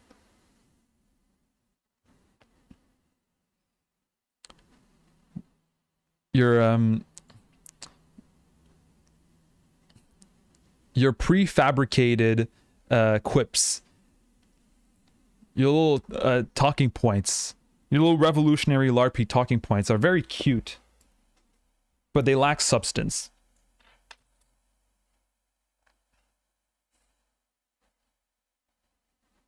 They lack a lot of substance.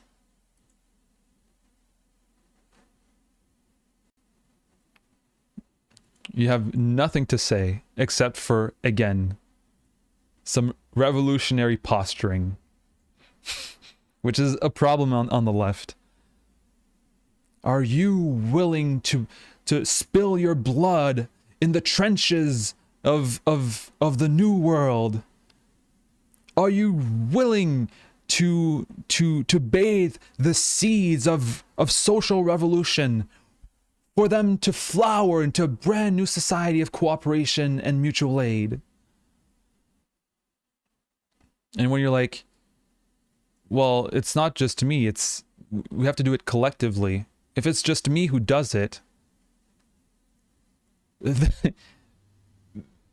then I'm imposing a revolution on other people. That's not the anarchist way.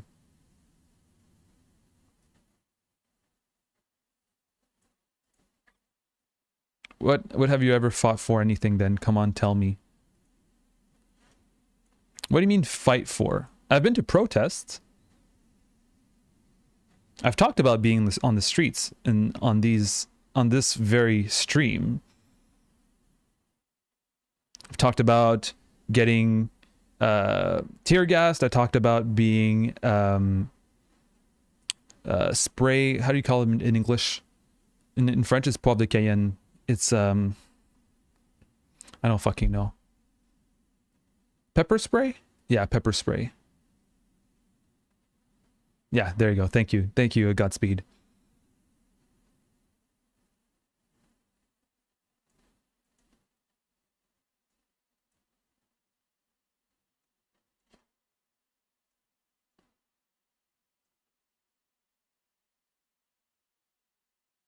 Yeah, I don't know. I feel like, and you know what? See, this is your problem. Who, what, when, how, why. What have you physically fought for? No matter how much I personally physically fight for, doesn't do shit. Your idea of what revolution is stuck in 19th century like in a 19th century like time frame. Moving the goalposts, they have nothing to say. They have nothing to say. Listen, buddy, if I physically fight for a revolution tonight, tomorrow, in 24 hours, as you've said, I'll be fighting for a revolution that nobody is ready for, that nobody even wants. You think people want an anarchist society? People barely know what that means. To them, it means chaos. To me, it means disorder. If I fight for an anarchist society while everybody else doesn't want it, then we're not fighting for an anarchist society. I become the vanguard. I become someone who spearheads a revolution that people don't even want. It needs to come from the people. It's an elemental to any social revolution that it can't be spearheaded by a minority. You're the kind of person, I would call it authoritarian personally, but that's just me. The idea of starting a revolution tonight when people are not ready for a revolution is, to me, authoritarian.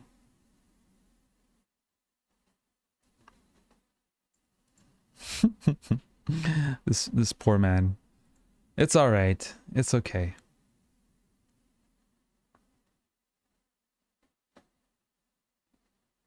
I also talked about how it's important to create community bonds in real life.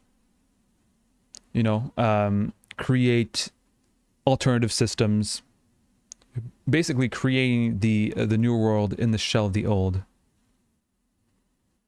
Big Rat Dog says, hi. Hello, Big Rat Dog. Welcome to the stream. We're having a lot of fun. There's some people in chat who want to do the revolution tonight because they have no idea what revolution is.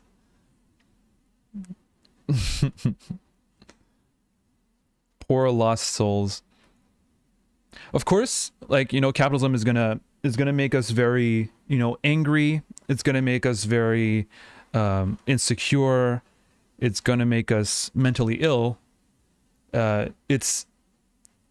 Like, capitalism does affect us very negatively. And I know it's normal to feel like, hey, we have to fight right now. We need to be ready to spill our blood, blah, blah, blah. You're not convincing anyone. You're not helping the movement by saying that. Like, I understand it's hard, and I understand that you're willing to do anything to take it down. But physically fighting and guilting other people into not wanting to fight an unpopular revolution is not good praxis, my friend. It's not.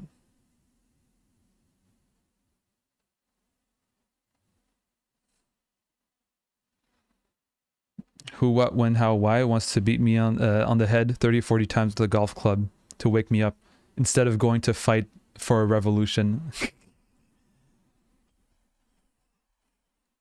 That would kill us, dumbass. Shower Thought DM also in chat. Hello, Shower Thought DM. Happy to see you. I feel like I haven't seen you in a while.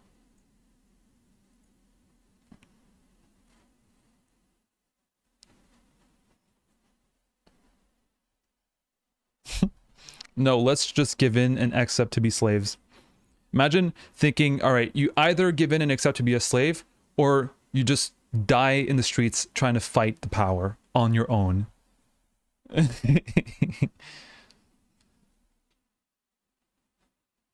Hey, join our movement.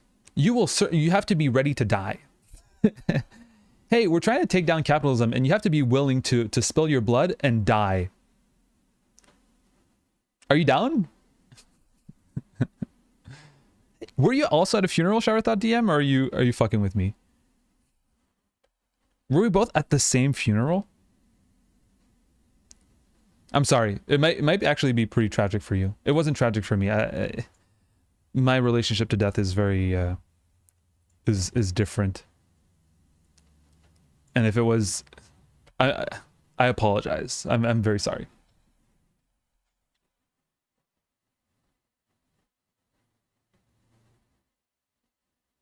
Oh, you're joking. Yeah, I kind of felt bad for a while. You're just I was like, imagine Shower Thought DM's like, I was at a funeral. I was like, me too. Were we at the same one? And I take it very lightly. And then Shower Thought DM's like, yeah, my mother died.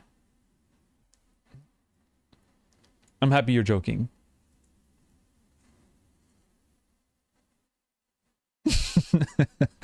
Look at your pretty face. You've never been in a fight in your life. Look at your pretty face with your sensuous lips and your pearly eyes. Whoa, whoa, whoa there. Listen, calm down, calm down.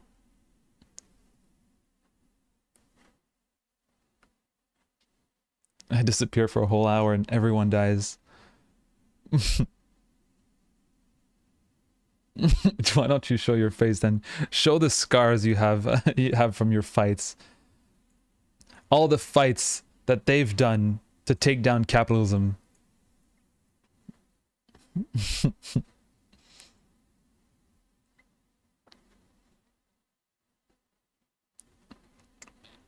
I wonder, like, I don't know what's going on. How is capitalism still there? If who, what, when, how, why?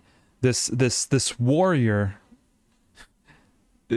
Why are they even still alive? Maybe that's why. Why? Capitalism is still alive. It's still good. It's still running very, very well as designed. Probably because we haven't spilled enough blood. If we just spilled a bit more blood, I'm sure, guys, it'll be down. It'll be over. Okay. Look at your pretty face with your sensual lips.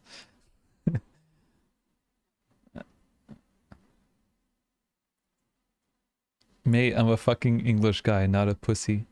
You're fucking an English guy?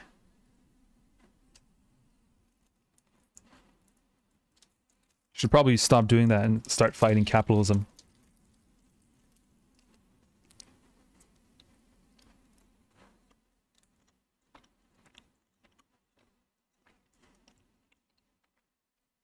Fighting capitalism in Twitch chat.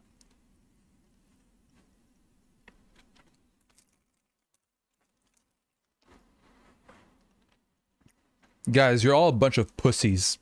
I fight capitalism. You don't, okay? The problem is you.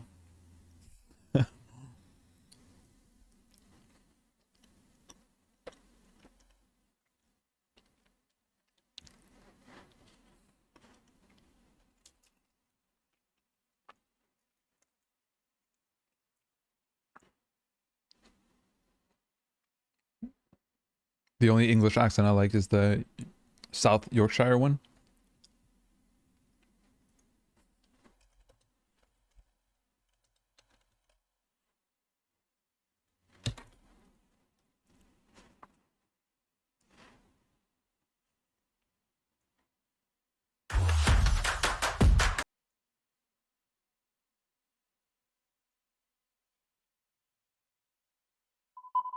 What's that? Accentbase.com. I'm proud to come from Sheffield in South Yorkshire, and the city welcomes tourists and visitors of every kind from everywhere, near and far. I hope you enjoy your stay. If you're not sure you've understood this clearly, please listen to every word again. Yeah, it's kind of cute. It's kind of cute.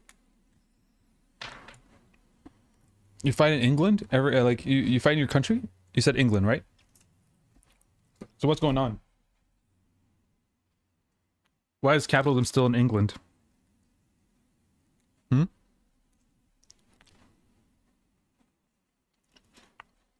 What do you mean you fight? What do you mean by fighting?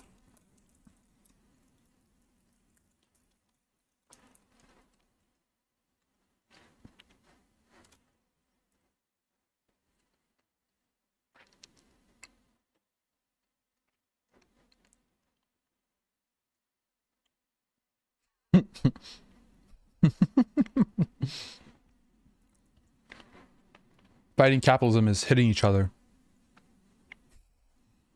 That's how you solve problems. Hit each other. I generally think this comes from like insecurity. Being lost in the world. Let's hit each other. That's gonna solve. Yeah, let's feel some pain. Some kind of masochistic interpretation of the world.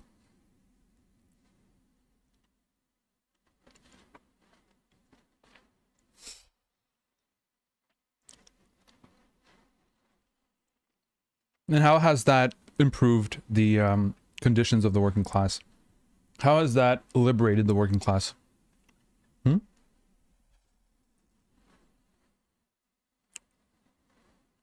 Yeah, punch in the face, pain makes you grow. You sound like very angry, but very self-focused on your own individual way of changing things.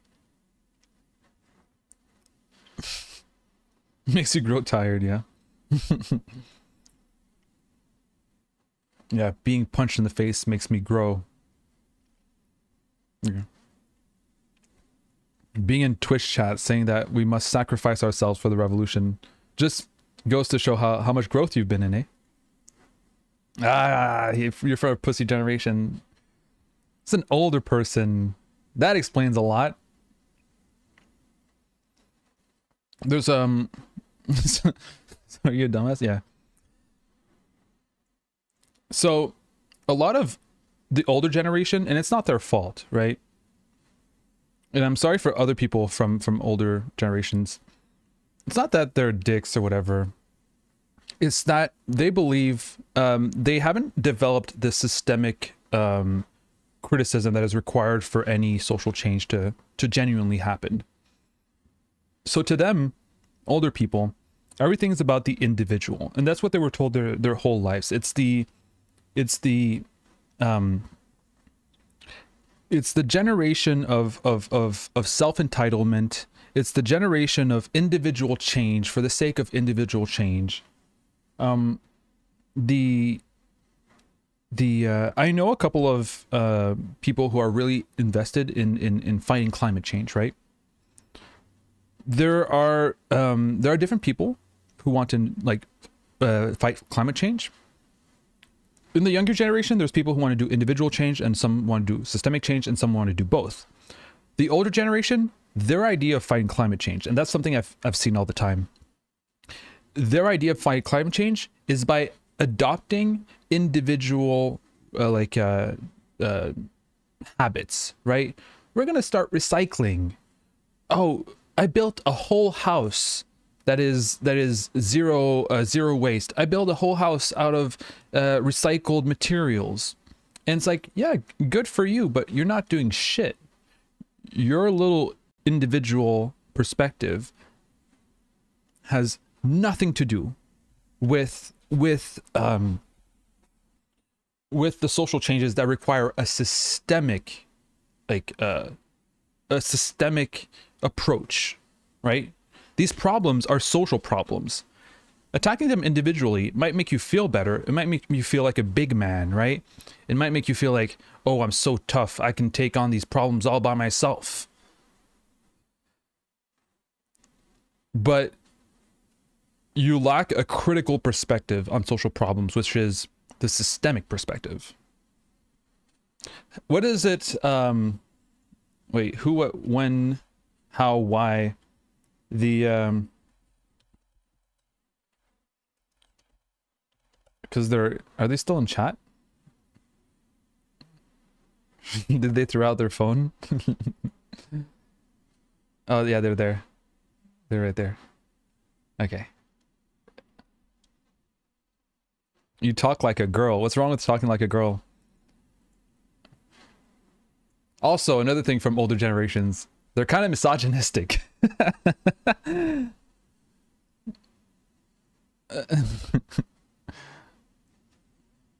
You know absolutely nothing about fighting for anything. Yeah, well, imagine fighting individually social changes. You think you're fighting, but you're not fighting at all. You've been fighting since the 80s, and look where we're at right now. Your fight has been done for absolutely nothing. How do you feel about that? Must make you feel weak, doesn't it? Must make you feel like a lesser man. Listen, it's okay. Grab my hand. Let's all understand together that these issues are systemic. There are powers so much bigger than ourselves, our little individuality. And these powers can only be fought if we develop a class consciousness with other people, if we develop structures of power with other people. Because without it, we're powerless. We'll be fighting, and in 30 years, 40 years, as you've experienced yourself, nothing will change. It'll only get worse. Have things gotten better since you started fighting in the 80s? No. Things have gotten worse. Perhaps your strategy doesn't work. Perhaps your strategy doesn't work. This radical individualism of these older generations is so harmful.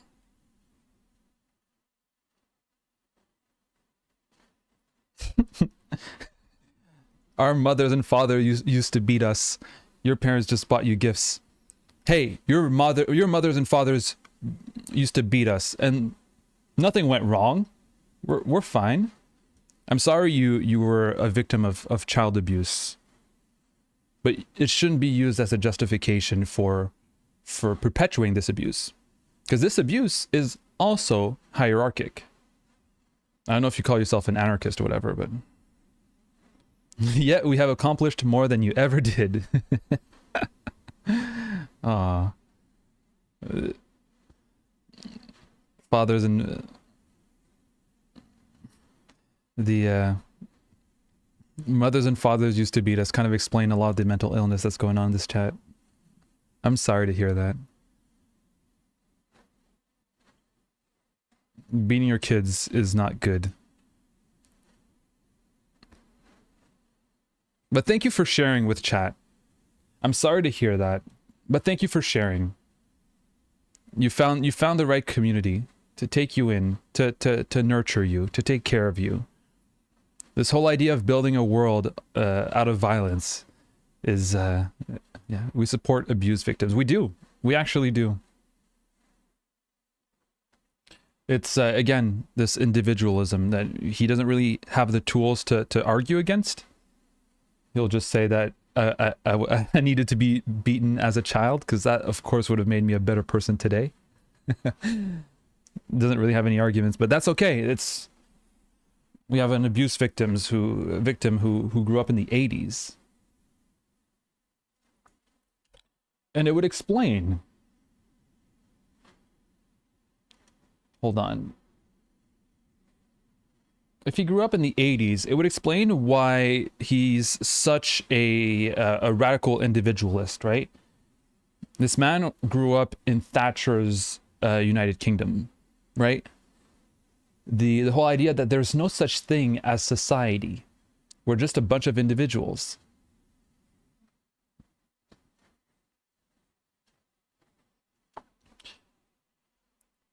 Just one smack in your mouth now and again keeps on the right path. Do you see how that's a bit authoritarian? The man comes in chat, cries about, oh, it's so unfair that nature is that natural resources are gatekept by authoritarian pricks. Meanwhile, it's like, I'll beat you up if you don't know, if you don't agree with me, you pussy.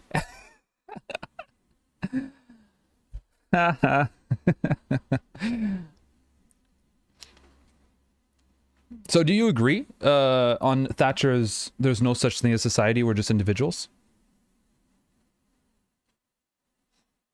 I don't measure my worth on if I can take a slap or not. I think that's kind of pathetic. This whole idea that your masculinity, your worth as a man needs to be measured by how much pain you can endure is so fucking pathetic, dude. And you're not in the right community to show off how much you were beaten and how much you fought when you were young. It doesn't mean anything, dude. It doesn't mean anything about who you are. It just shows that you're a fucking idiot who measures your own worth by how much pain you can suffer. And God knows you've suffered a lot of pain and it's had a lot of psychological trauma on you. I'm sorry. Where do you get these insane folks from? I don't know. Where did you find me? Who, what, when, how, why? Where did you find me?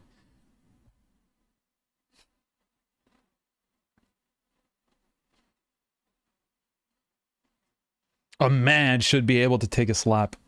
Yeah, okay. Okay, dude.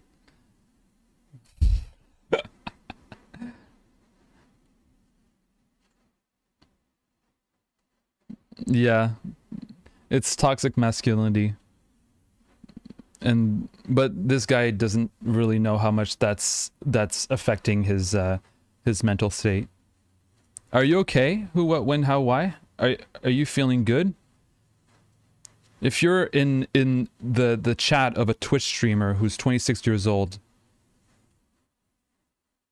and you're going off on a tangent and you're in your 40s, perhaps in your 50s, you're not okay. Let me tell you that. And I'm here to do a little wake-up call.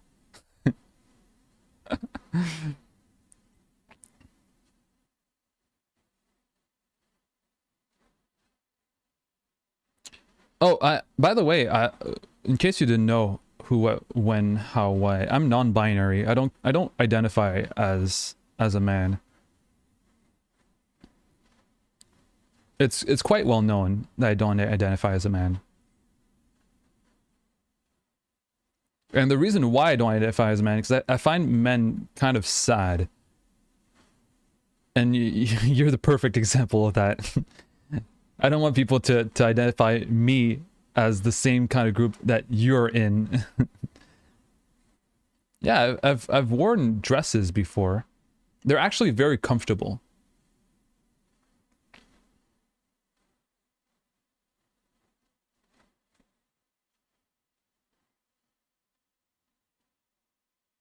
Yeah, child abuse is yeah.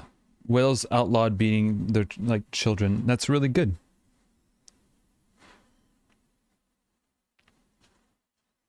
Yeah, as Godspeed USB says, beating your child is extremely bad for them. It makes them miserable, leads them to depression, antisocial personality disorders, makes them go into the chat of a streamer who's half your age.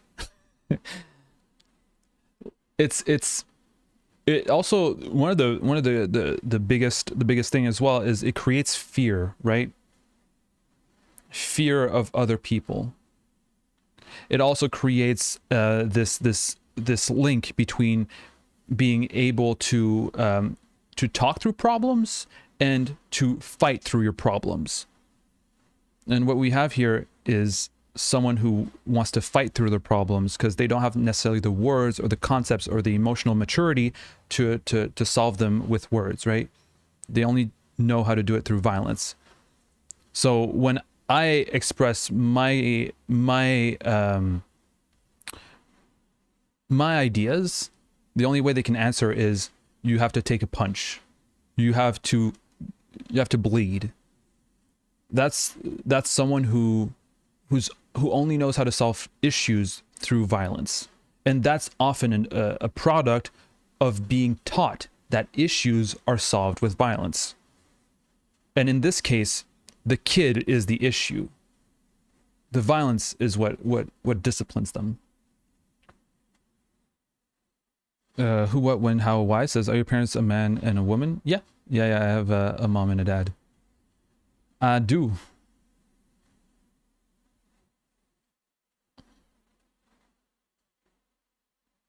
Oh, he asks again, are your parents a man and a woman with multiple? Yeah, why is beating your child not illegal everywhere? I don't know.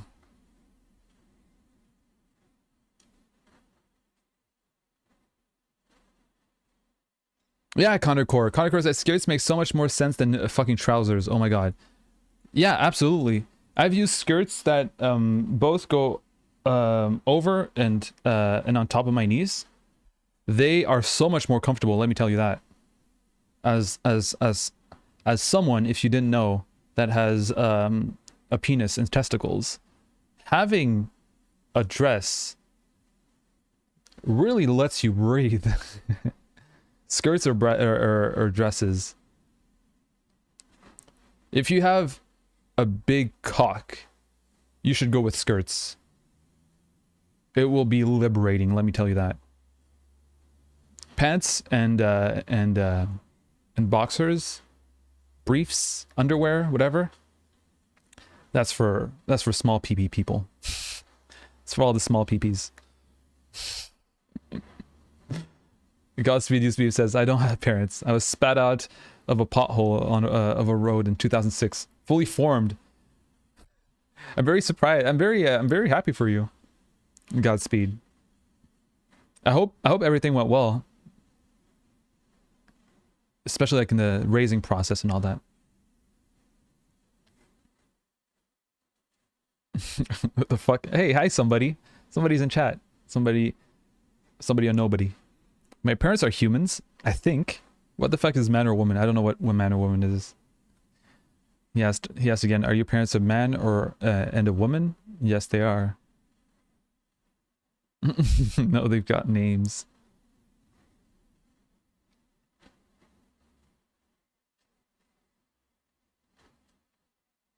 Come on, answer my question. Are your parents a man or a woman? Yes, they are.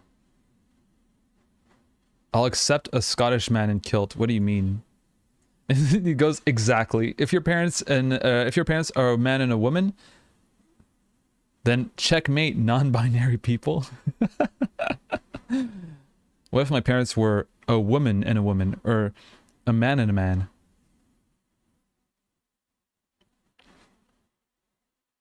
I was born in my own will. Yeah, what's your point? I don't understand what his point is. Very entitled. I answer other people's question, and he's like, answer me, answer me, answer me. Hard to believe he's in his 40s.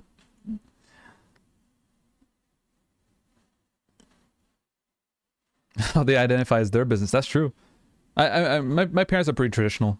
My dad identifies as a guy, as a man. My mom identifies as a woman.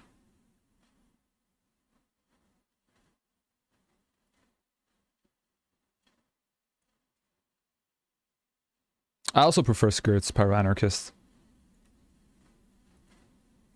I'm kind of afraid of dresses being see-through. I've never worn a dress, but like if I did, I'd be afraid of it being see-through. Are dresses more sanitary for real? I don't know. If you can make an exception to a rule, it's a pretty shit rule. I'll accept a Scottish man in a kilt. But any other reason, I don't accept it. And I'll beat you up for it.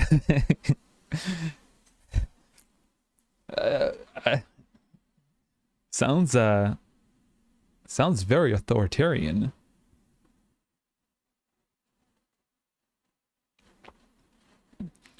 Godspeed says, I was raised by sheep in an abandoned castles of Wales.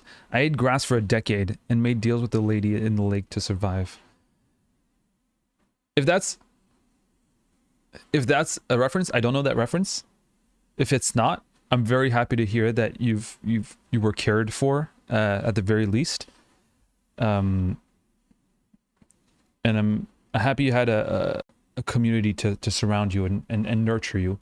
Meanwhile, who, what, when, how, why says you were raised by sheep. I hope they beat you up.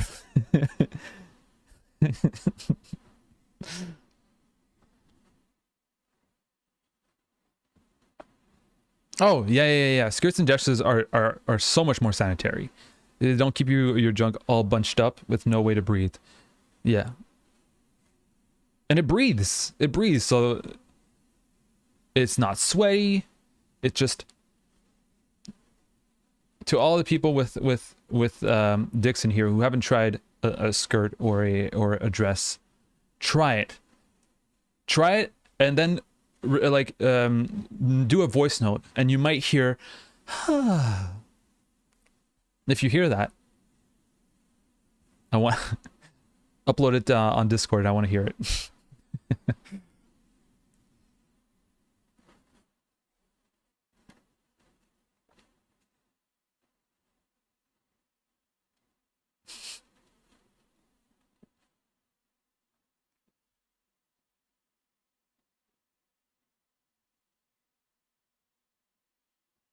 Skill was when they were 1 year old. They worked 25 hours a day and lived in a lake. Yeah, but were you beaten up?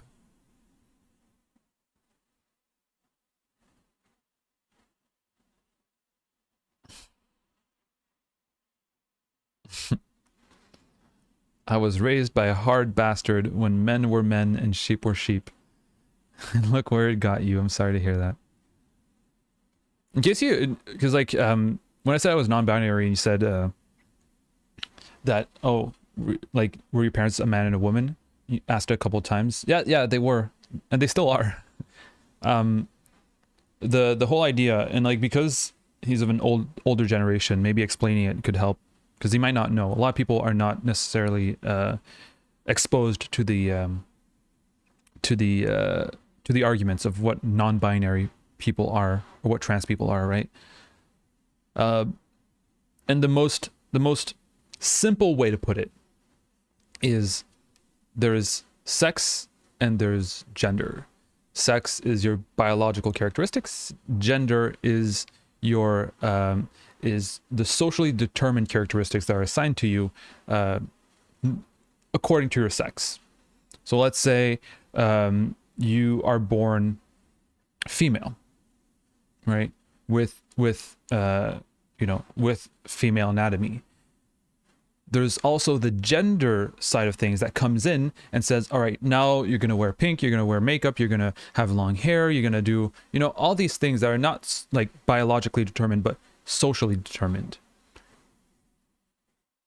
So what is socially determined is completely arbitrary and changes from time to time, from epoch to epoch, from place to place. That's why, for example, you're fine with Scots wearing a kilt, but you might not be fine with someone for a guy wearing a dress.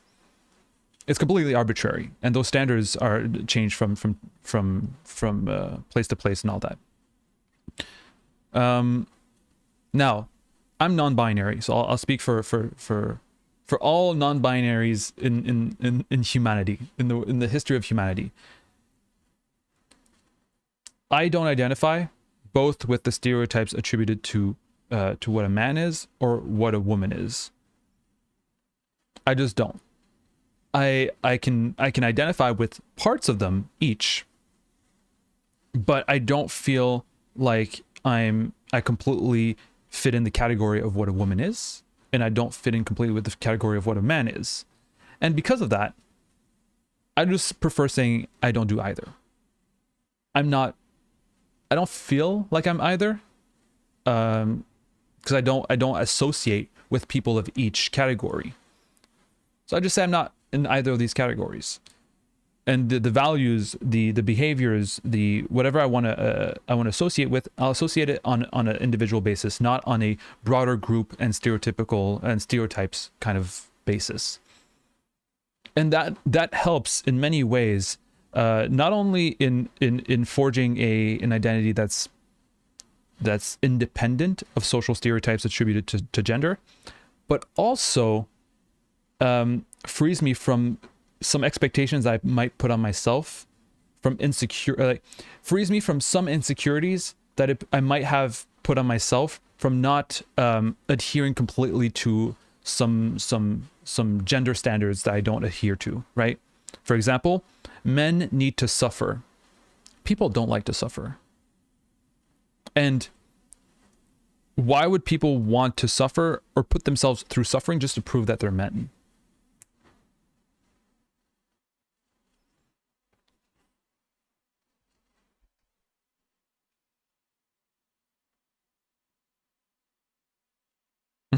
Snowflake, eh?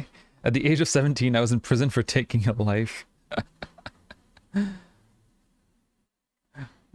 really got a tough guy. Oh, guys, let's stop talking to him, okay? He's really a tough guy. We should respect him. He's a man. Oh, he went in prison at 17 for killing a guy, and he got beaten up by his dad when he was young, and oh yeah, and he wants to beat me up. Okay, he's really a man. So let's all respect him. Whoa, all right, dude. Whew, this guy means real shit.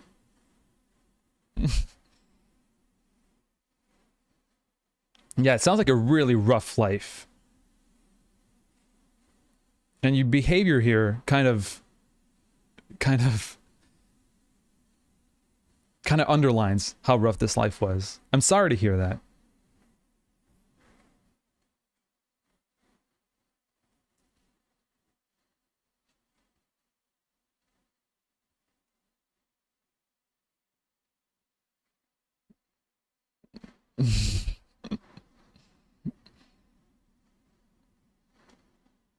Yeah, big red dog. Plus, gender can express itself differently within people of the same gender in the same space. There's enough oxygen for slugs out there. Don't worry about it. When, how, why is a friend of slugs. The poor man. Thinking we're all impressed by, I was beaten up by my dad, and I've killed someone, and I went to jail at 17. You're mentally ill. As if we're supposed to be impressed.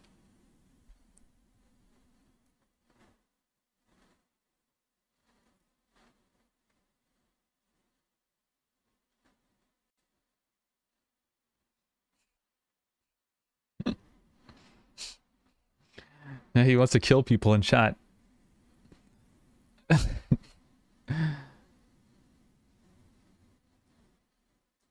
You lived. You lived a miserable life, sure. And you might see that as admirable. I see it as sad and pathetic, but we have two very different versions of what life is, right?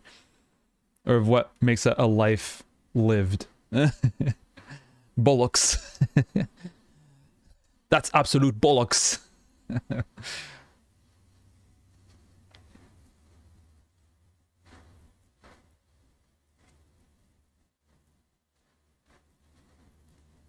He lives in Bulgaria now. Oh.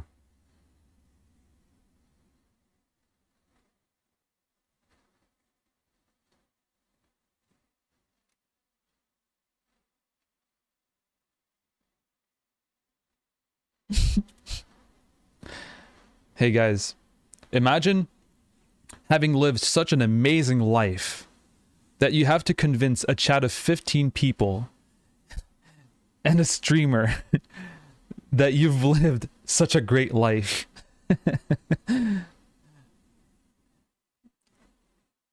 That goes to show how great your life is. People who actually live great lives don't really need to defend themselves and how great their lives were on a Twitch stream to a 26-year-old non-binary person and 15 viewers. Put that into perspective and get help. But it's fun, but I don't want to make... All right, we can't have too much fun off the back of this man's pain.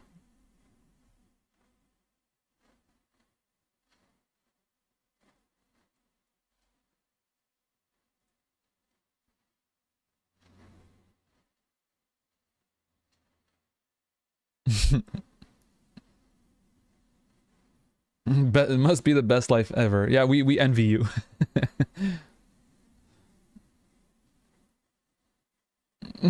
Yeah, I got beat by my dad and went to jail. That'll show them how happy I am and how great I lived.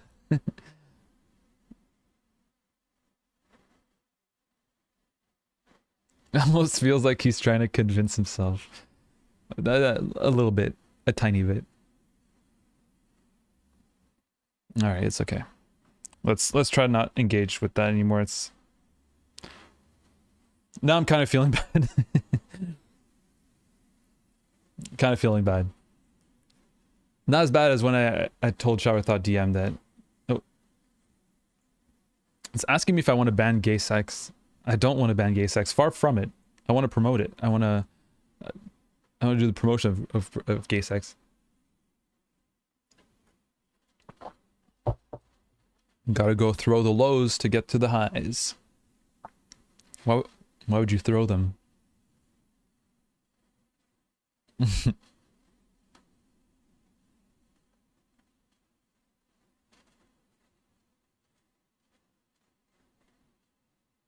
We are being mean. Some of you are being mean. No pain, no game. Nah, this isn't mean yet. All right. Now, it's an interesting case study. Thank you. Thank you for your interventions. Who, what, when, how, why. I see you haven't followed the channel yet. You should. This has been fun. Yeah.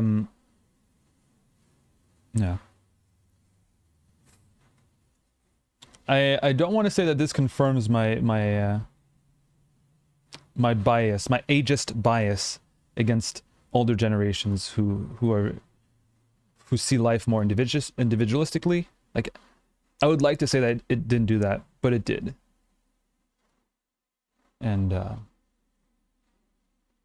if anything, if we've learned anything from this, is that it's not their fault. right? A lot of people are in a lot of pain, and it's through pressures exercised by capitalism, of course, but it's not their fault.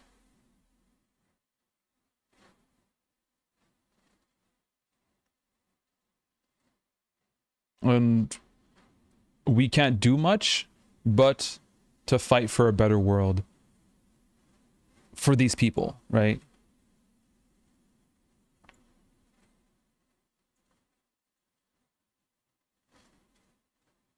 That's all we can do,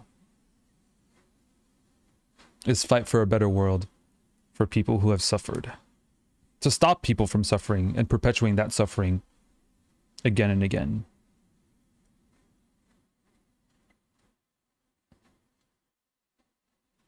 I'm happy we've all witnessed this. We no.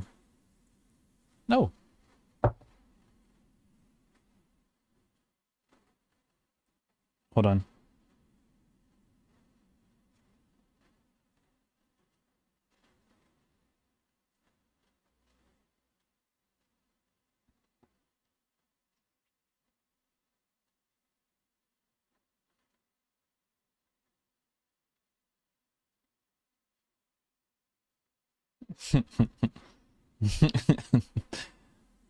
Valentine's Day is actually ballet, by the way.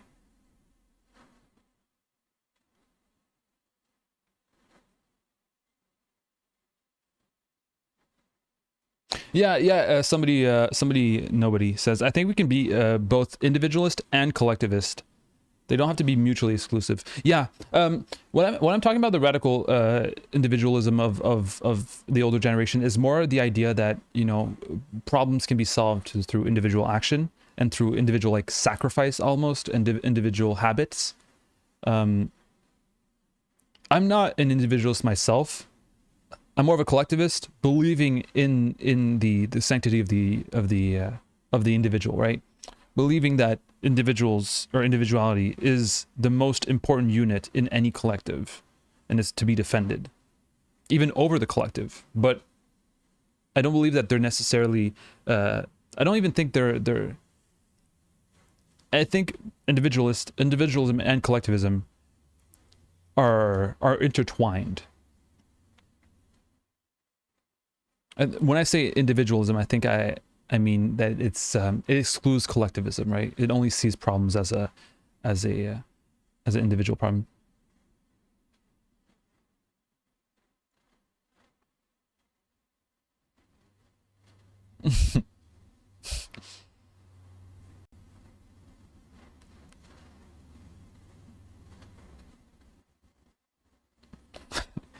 It's a green font that tipped me over. Don't worry about it. It's 4:10 a.m. Yeah, it's true. It must be really bad in Australia. Yeah, we got to fight that. Well, actually, all right. I didn't want to engage with anything that who, what, when, how, why says, but like he did give actually a good point. Like, I'm trying to be as charitable as possible. Here he says, so you move in gang because you're weak. Yeah. Safety numbers for the pussies. I don't know if you know anything about anarchism or anything about anti-capitalism, but yeah, you are weak. We are weak alone. Of course. We're a social species. Like, we rely on other people. We are strengthened by other people. Capitalism can't be fought on your own. You need it in a group, because on your own you're weak in front of a system that is designed to exploit you. And you are weak. If you were strong, you could take down capitalism all by yourself. You can't. You know you're powerless, and you're angry about it. And I understand that. I'm also angry about being powerless. But like, we're all powerless. The only way to gain power is by being together, by forming communities, by forming counter systems to counter the dominant system of right now. Like, this one-man army shit might be really good. Your Rambo fantasies might be really good in your head, It might be really hot, but like it's just that, a fantasy.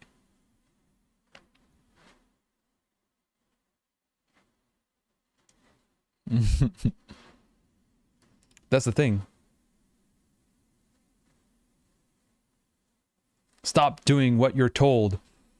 There's a heavy incentive from capitalist, not only the capitalist system, but the capitalist culture, to make you believe that individual changes can affect systemic systems can affect systems, right? I would think that by being such a hardline individualist, thinking that being with others, surrounding yourself, creating communities is weakness, I believe that you're playing into capitalism's trap. I don't know what you think of unions, because unions are one of the main organs to, if not take down capitalism, at least make it somewhat more livable. The whole idea is that union with other people is what gives you strength.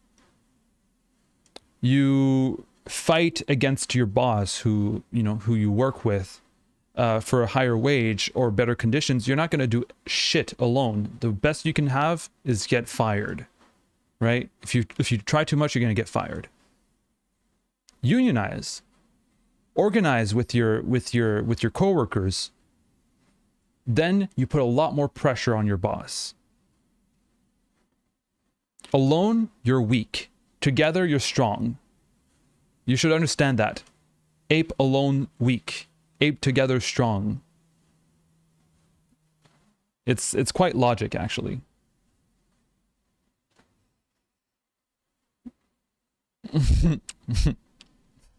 All right.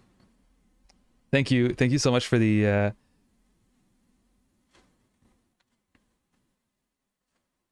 yeah, exactly. We the masses can overthrow all the governments, police, military, etc., etc. But don't call me dumbo. That's my argument. Your argument is that you can do it all by your own. Your argument is that there's safety in numbers for the pussies. You say you move in gang because you're weak. And the whole idea is to federate these masses, right? It's to coordinate and organize these masses so they can overthrow the government's police, military, etc., etc. But you need to organize them. And to organize them, you need to create communities. You need to, as you say, get safety in numbers. But that's for the pussies, according to you.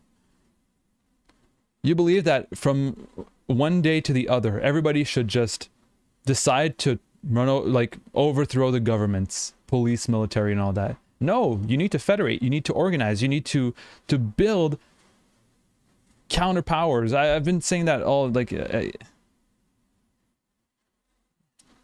not much I can say.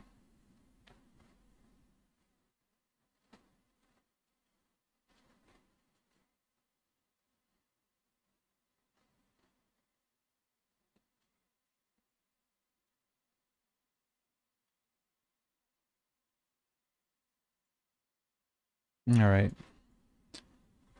Kind of feel like this guy's kind of could be maybe a fascist. Are you a fascist? What do you what do you identify as politically?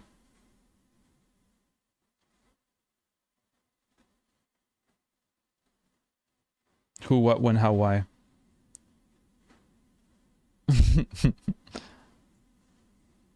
No, what's your political ideology? What's the ideology that you want to federate around so that everybody can overthrow all governments, police, military, etc.? What's the ideology that you crime?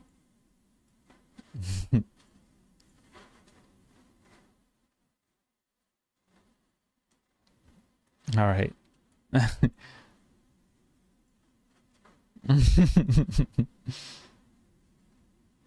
Yeah. Crime, simple. Yeah, simple. For the simple-minded, for sure.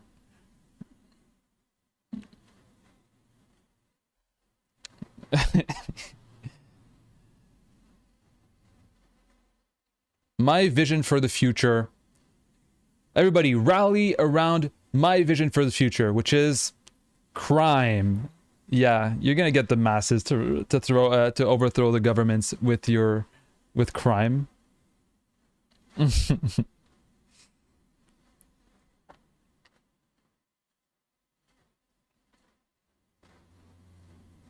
Yeah, exactly. I thought the manly wanted to protect the weak.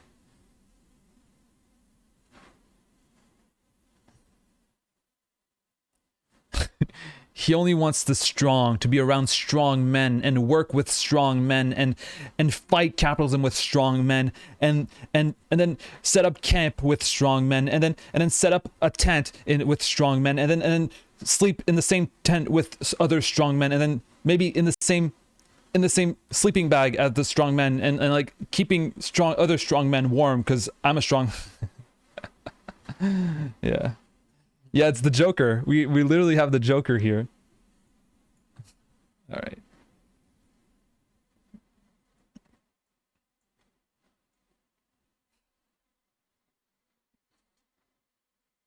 Bathe with strong men. Kiss on the forehead for the strong men. Fuck the weak. I just want strong men around me. Shirtless and working out and beating me up to show me, to teach me how to be a good man.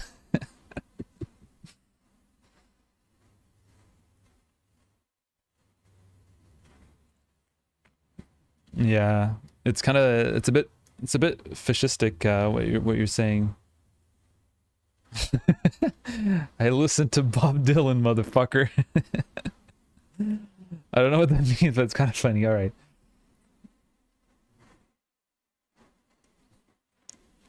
I have no idea what that means.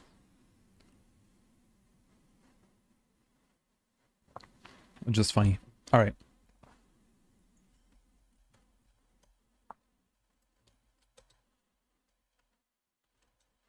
It is. It is manly.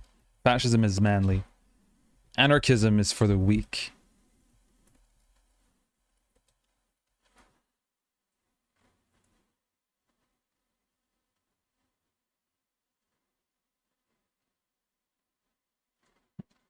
George Carlin? Bill Hicks? I think George Carlin would make fun of you. I don't know if he would make fun of you. He might just pity you. As we all do.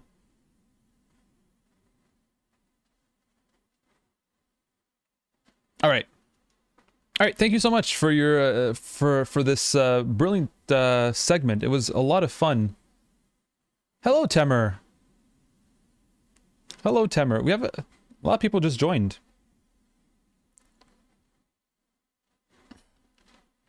Follow the stream, do all that fun stuff. We've had a lot of fun so far with I don't know, and a fascist maybe? Someone who's really unwell. But perhaps they'll stick around this community and perhaps they can get better through the power of love.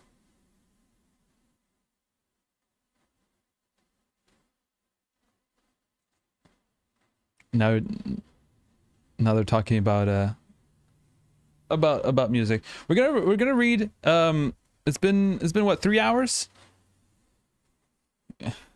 Get fucked. I'm planning on it. It's in my plans. All right. We're trying to, says Gil. What? All right.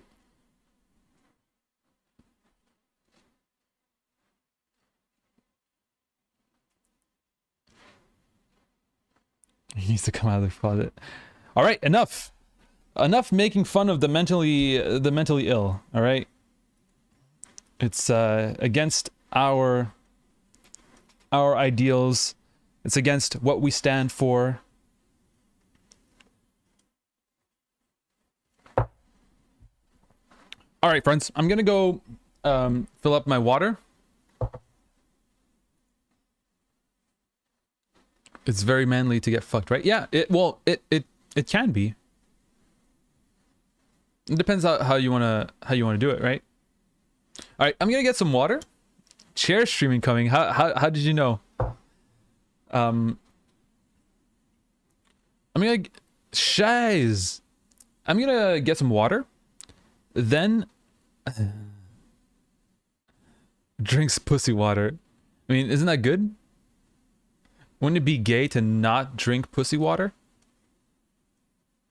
What's the alternative? Dick water?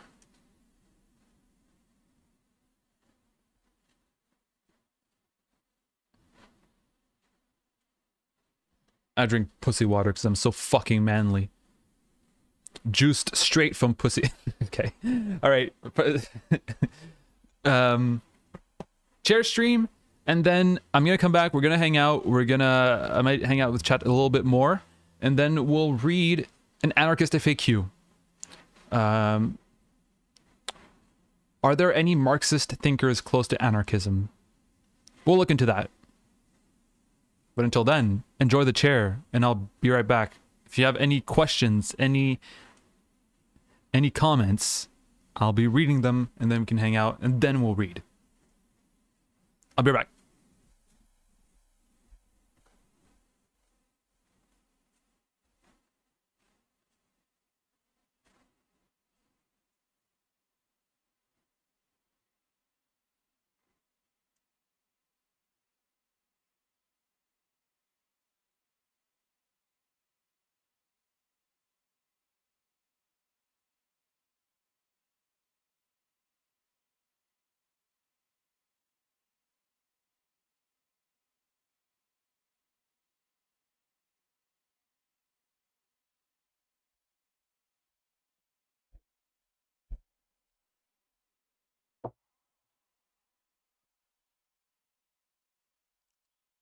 Sorry for the short chair stream. I know a lot of you are going to be disappointed.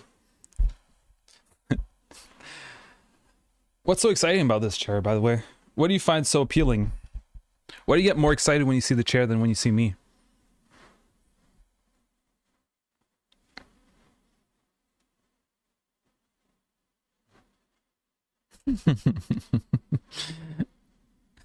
Finally, he's gone, fucking weirdo. He wanted me to leave on my own stream. He's sticking around, so he kind of likes it. Maybe he likes pain so much that he likes listening to my stream. Just to show how much of a man he is.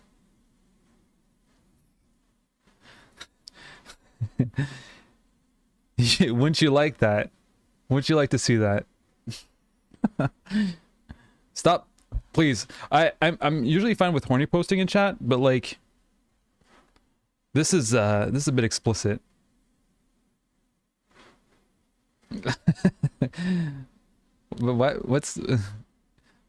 about his fantasies? All right, we're not gonna feed him anymore.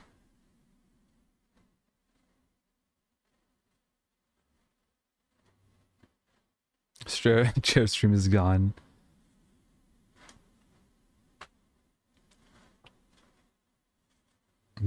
Best moments are temporary, and they're usually short. Gearwash is right.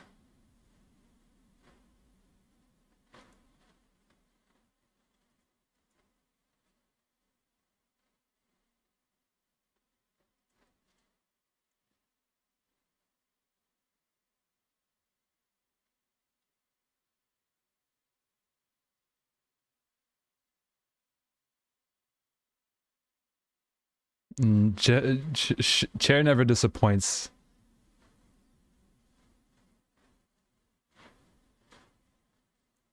All right, we are going to beard water. I think pussy water is going to become a meme.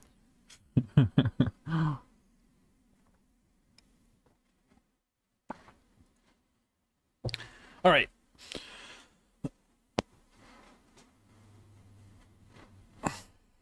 Did we okay, no, I don't want to read Bread Book. The reason why I don't want to read Bread Book is because I haven't published the second episode of Bread Book on Germinal. Now I want to give people the chance to like catch up. So I'll try to post the second episode of Red Book tonight, so that tomorrow we might read the third chapter, chapitre 3. We all love pussy water, so of course it's going to be a meme.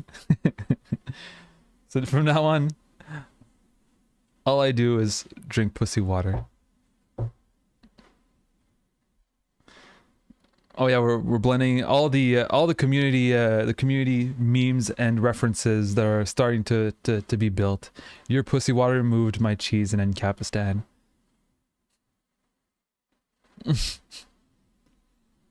I'm sorry to have moved your cheese, or my pussy water moved your cheese.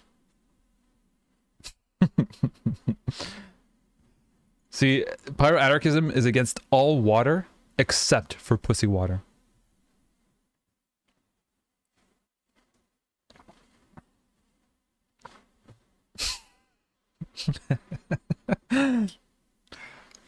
Sharathought DM, I thought we weren't feeding the troll, but that was kind of a funny. That's a funny comment. All right.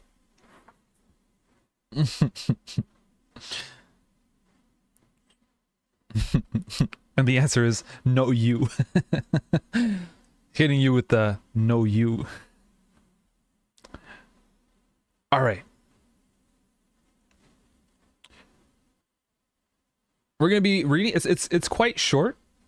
We're gonna learn so much about.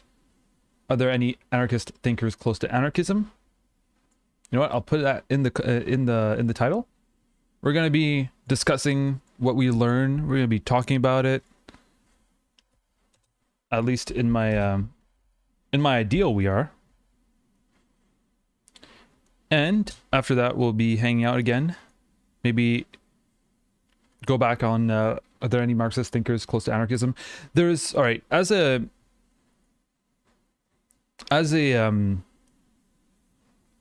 giving a 5-course meal. That makes you a troll yourself. All right. So before we talk about Marxist thinkers and anarchism, I might preface this just out of interest.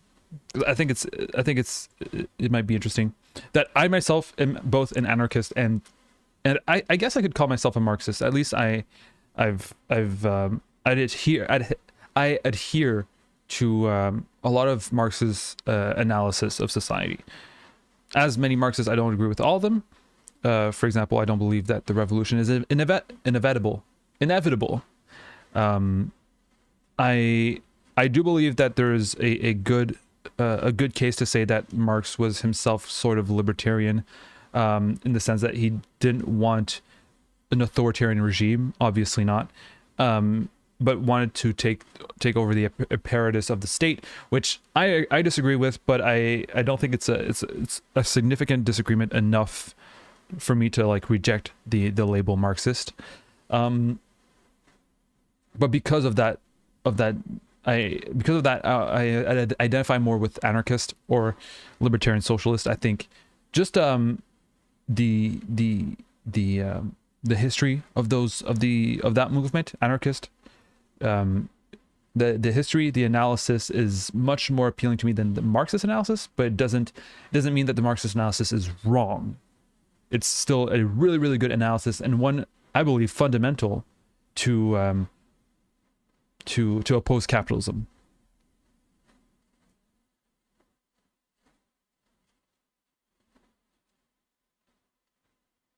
Now, has there been a break between Marxists and anarchists? Do any of you in chat know? Yes, there have been many times. One of them, very known, is the International, or the International, the split between Marx and Bakunin. I don't know if they're going to be talking about that. I don't think they will. Yeah, they are talking about that, so I won't be talking about it here. They briefly mentioned it. It's kind of fundamental to the history of the divide between Marxism and anarchism. But because chat is trolling again. Oh, no, they shot us in the back, says Pyroanarchist. Yeah, there you go. All right. The whole idea of, hey, we think Marxists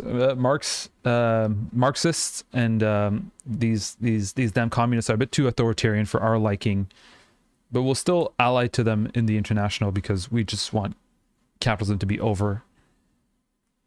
And then Marx and Marxists kicking us out of the international. All right.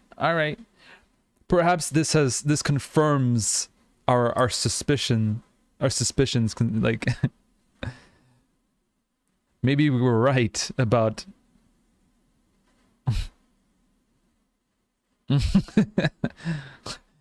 See, he's a troll. Stop it. In Marx's world, European industrialists were practically grinding up urchin children in factories and mines to make 0.5% profits. Of course, he thought revolution was inevitable. Yeah, exactly. Like, I'm not saying that to discredit Marx.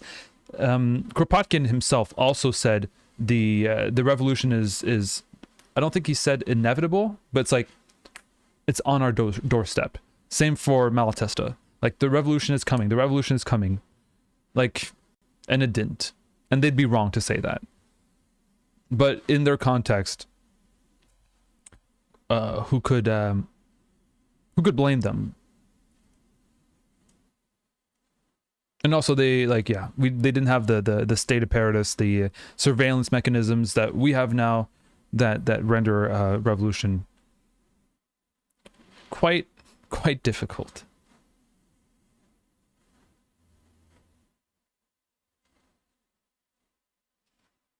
Halitosis 911 says, this week I told an ML that communism reproduces capitalism. He wasn't happy. I can imagine. We had an ML in chat last week. We discussed about that. I think you can have good faith arguments. You can say that communism reproduces capitalism, but I think there's a way to say it as well, to have a productive discussion with MLs.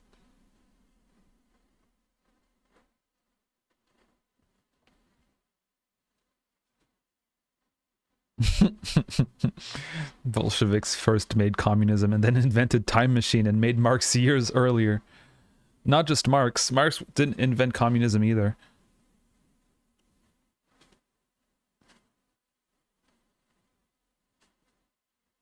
Anarchists and Marxists don't have to be opponents. In fact, they can be lovers, sloppy kissing. Let's see how much sloppy kissing there is in. Are there any? Oops, there you go. Are there any Marxist thinkers close to anarchism? All right, hold on. Let me just do something. Pre-Marx communism wasn't much of anything. Yeah, it wasn't as organized, and it wasn't. It didn't have much of a theoretical basis.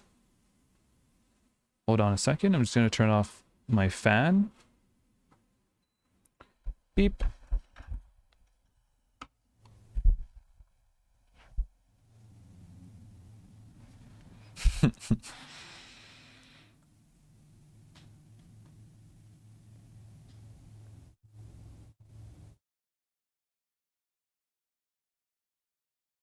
Yeah.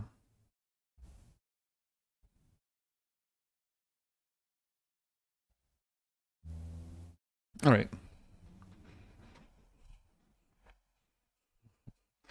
All right. You guys are funny. All right.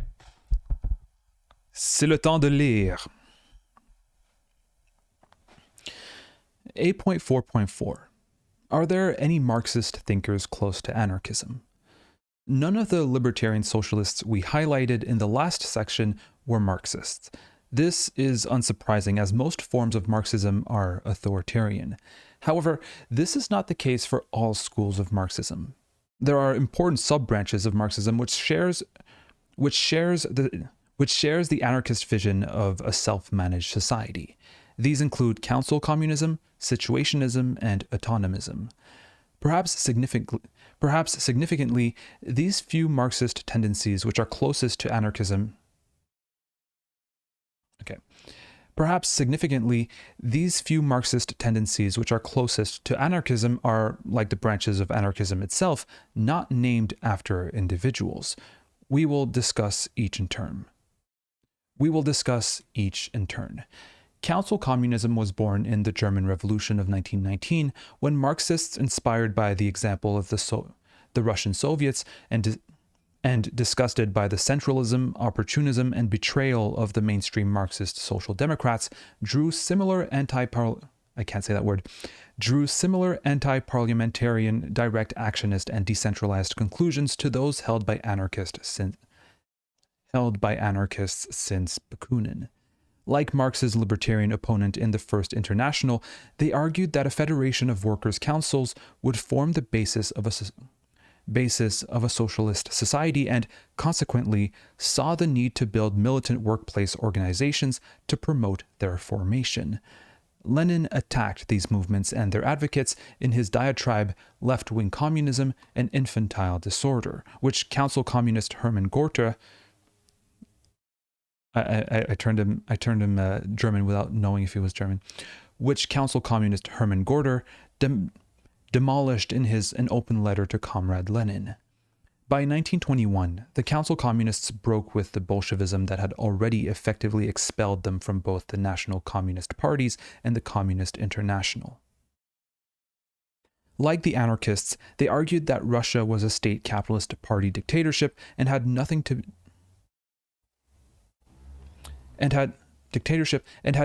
do with socialism. And again, like anarchists, the Council Communists argued that the process of building a new society, like the revolution itself, is either the work of the people themselves or doomed from the start. As with the anarchists, they too saw the Bolshevik takeover of the Soviets, like that of the trade unions, as subverting the revolution and beginning the restoration of oppression and exploitation.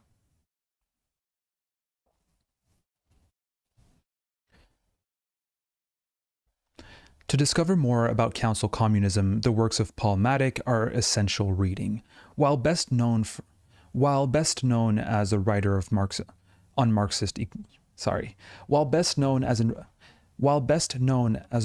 on Marxist economic theory in such works as Marx and Keynes, Economic Crisis and Crisis Theory, and Economics, Politics, and the Age of Inflation, Matic had been a Council Communist since the German Revolution of 1919-1920.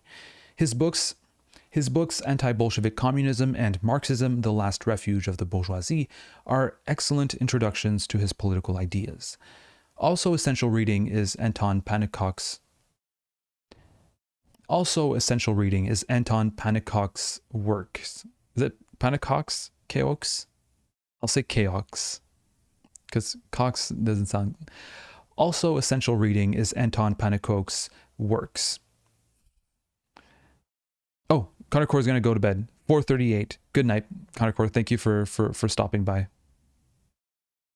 You're really nice. Really nice for staying up so late just to hang out. We enjoyed it a lot. Also essential reading is Anton Pannekoek's works. His classic Workers' Councils explains Council Communism from first principles, while his Lenin as philosopher dissects Lenin's claims to being a Marxist. Serge Brissanier,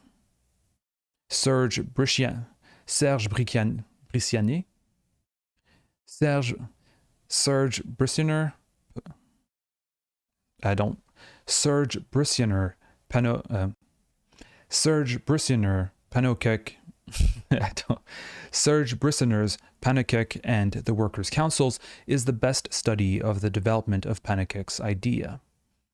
In the UK, the militant suffragette Sylvia Pankhurst became a Council Communist under the impact of the Russian Revolution and, along with anarchists like Guy Aldred, led the opposition to the importation of Leninism into the communist movement there. See Mark Shipway's Anti-Parliamentary Communism, The Movement for Workers' Councils in Britain, 1917 1917 to 45, for more details of libertarian communism in the UK.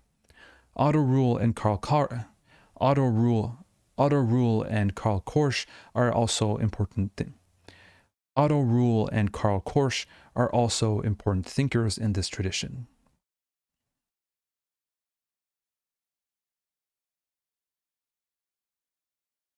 Here, it's interesting to look at the link between Council Communism. It's not new to say that there's a link.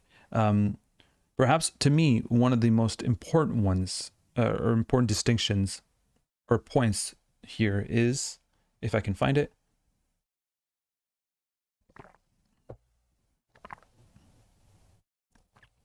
the revolution itself is either the work of the people themselves or doomed from the start. So this idea that it needs to come from the people, from the basis, from the social, right? And that without it, a revolution can't be revolution. At the very least, it can't be a socialist revolution. And I believe that at the very least, from this perspective, I'm on board with Council Communism.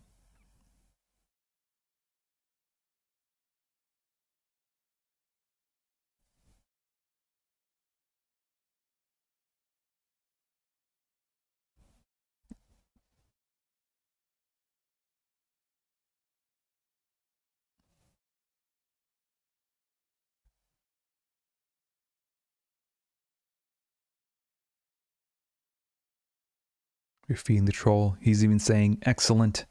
Keep feeding me. All right. Building upon the ideas of Council Communism, the Situationists developed their ideas in important new directions. Working in the late 1950s and 1960s, they combined Council Communist ideas with surrealism and other forms of radical art to produce an impressive critique of post-war capitalism. Unlike not that word again, not that name. Unlike Castoriadis, whose ideas influenced them, the Situationists continued to view themselves as Marxists, developing Marx's critique of capitalist economy into a critique of capitalist society as alienation had shifted from being located in capitalist production into everyday life. They coined the expression the spectacle to describe a social system in which people become alienated from their own lives and played the role of an audience, of spectators. Thus, capitalism had turned being into having. And now, with the spectacle, it turned having into appearing. They argued that we could not wait for a distant revolution, but rather should liberate ourselves in the here and now, creating events, situations which would disrupt the ordinary and normal. Disrupt the ordinary and normal to jolt people out of their allotted roles within society. A social revolution based on sovereign rank and file assemblies and self-managed councils would be the ultimate situation and the aim of all Situationists. While critical of anarchism, the differences between the two theories are relatively minor, and the impact of the Situationists on anarchism cannot be underestimated. Many anarchists embraced their critique of modern capitalist society, their subversion of modern art and culture for revolutionary purposes, and all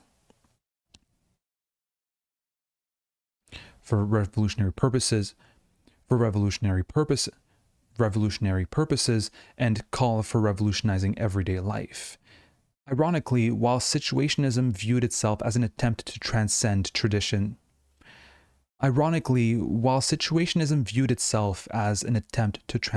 tradition forms of Marxism and anarchism, it essentially became subsumed by anarchism.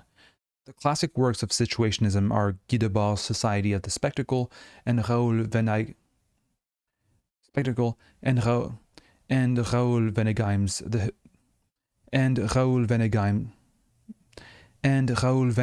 The Revolution of Everyday Life.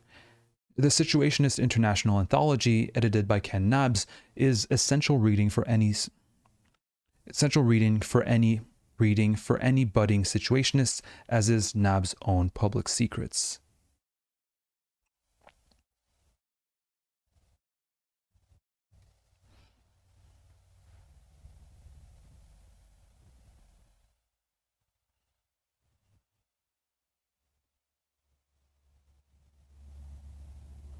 No, he's not tanky, guys. He's a fascist. He's a troll. I'm gonna have to hide chat for the next reading of an anarchist FAQ. I don't want people to see chat in this state.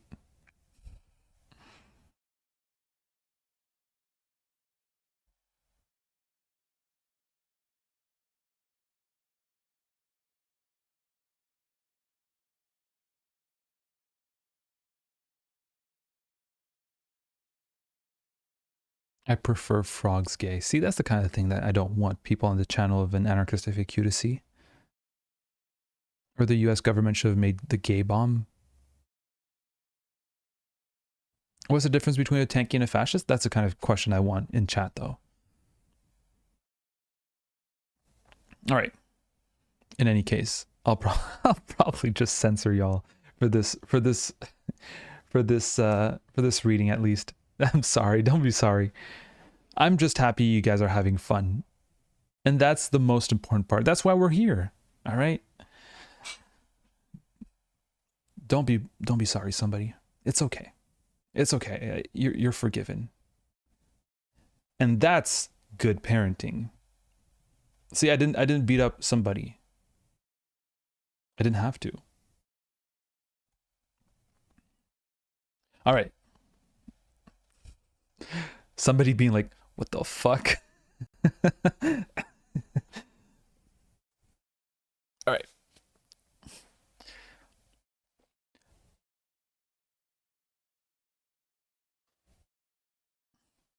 Lastly, there is autonomous Marxism. Drawing on the works of the Council Communism, Castoriadis, Situationism, and others, it places the class struggle at the heart of its analysis of capitalism. It initially developed in Italy during the 1960s and had many currents, some closer to anarchism than others. While the most famous thinker in the autonomous tradition is probably Antonio Negri, who coined the wonderful phrase, "Money has only one face, that of the boss," in Marx Beyond Marx. His ideas are more within traditional Marxist. For an autonomist whose ideas are closer to anarchism, we need to turn to the US thinker and activist who has written We need to turn to the US thinker and activist who has written one of the best summaries of Kropotkin's ideas, in which he usefully indicates the similarities between anarcho-communism and autonomous Marxism. Kropotkin, Self-Valorization and the Crisis of Marxism. His book, Reading Capital Politically, is an essential text for understanding autonomism and its history. They haven't mentioned who this US thinker is, which is kind of funny. Anyway.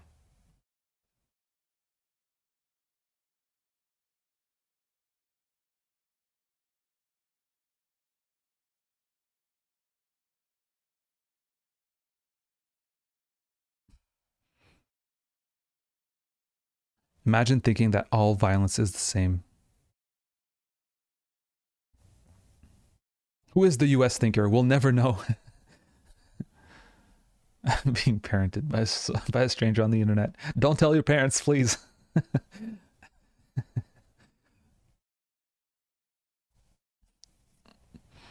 Who is the US thinker? We'll see. Let's figure it out. I think it's Cleaver. For Cleaver, autonomous Marxism as generic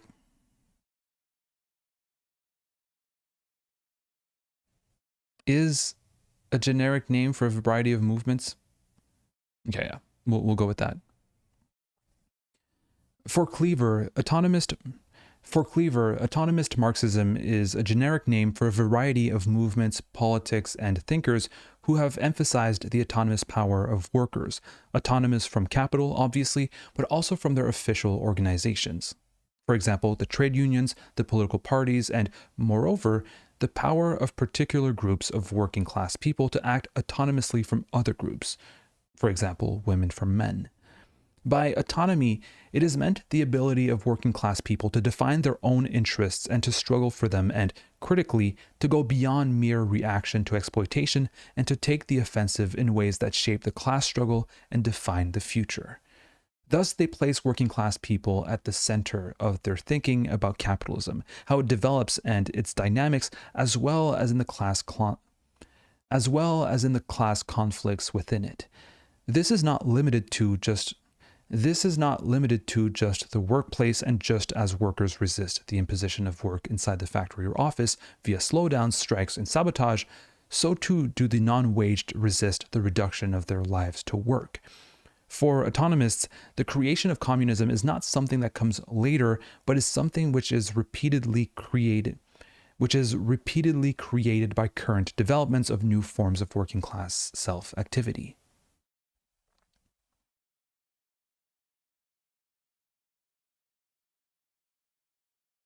The similarities with social anarchism are obvious, which probably explains why autonomists spend so much time analyzing and quoting Marx to justify their ideas, for otherwise other Marxists will follow Lenin's lead on the council communists and otherwise other Marxists will follow Lenin's lead on the council communists and label them anarchists and ignore them. For anarchists, all this Marx quoting seems amusing.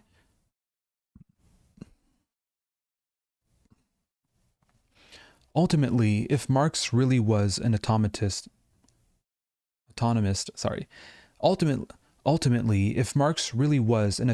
Marxist, then why do autonomists have to spend so much time reconstructing what Marx really meant? Why did he not just say it clearly to begin with?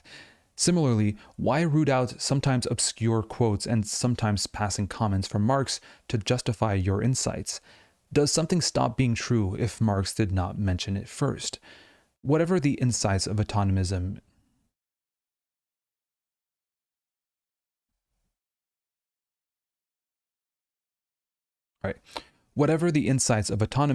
its Marxism will drag it backwards by rooting its politics in the text of two long-dead Germans. There's missing a comma there. Like the surreal debate between Trotsky and Stalin in the 1920s over socialism in one country conducted by means of Lenin quotes, all that will be proved is not whether a given idea is right, but simply that the mutually agreed authority figure, Lenin or Marx, may have held it. Thus, anarchists suggest that autonomists practice some autonomy when it comes to Marx and Engels. That's kind of funny. Belly laugh, everyone. This is not bad so far. I actually really enjoy this. I'm learning a lot. I'm happy that this section is being charitable to Raffle. I believe it's good that this section is being charitable to Marxists and not being, oh, Marxists are bad, blah blah blah. We're actually learning about, good Marxists. A lot of people had a few ideas, but I think it's good as because or else they could have just went, yeah, they're authoritarians and blah blah blah. But like, I don't know. I think it's pretty good. And then we're going to talk about Erich Fromm, which I made a video about on Germinal before I even started streaming, even before I knew what streaming was. We write Erich Fromm. Is it going to? Aha! There you go. 3K views. It's me as a baby 2 years ago, but it was 3 years ago actually.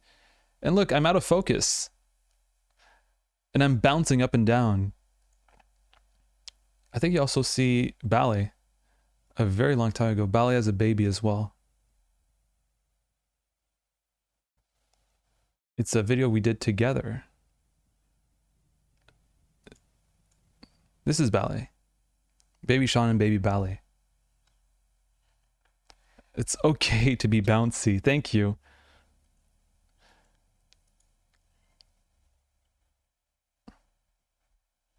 And speaking of which, speaking of Ballet, guess who's coming upstairs? Hello. Do you want to say hi? Hello. Hello.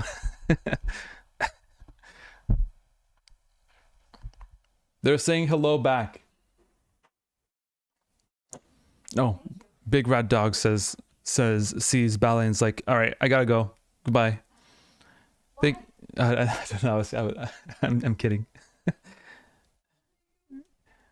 Thank you, Big Rat Dog, to hang out and stream. A pleasure as always. You have somebody. You have Godspeed. You speed. You have somebody who says hi again. Lenore says hi. All right, enough with this. Let's see what Eric Fromm has to say. Oh, you have even Temer who says, Salut, Madame Ballet. Mm-hmm. Ballet's not a madame. Zgir War says, greetings. Shower Thought DM says, hi. And Godspeed says, Shumao Mai. All right, enough. I'm the streamer here, all right? Enough attention to Ballet, okay? Ma tante Ballet. Does that make me your uncle, Chabs?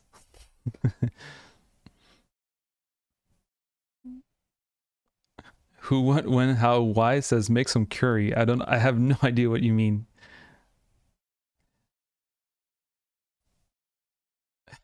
Make some curry. Do you think that Ballet is Indian? Do you think I'm Indian? I'm not Indian. Oh, but Ballet did make curry 2 days ago.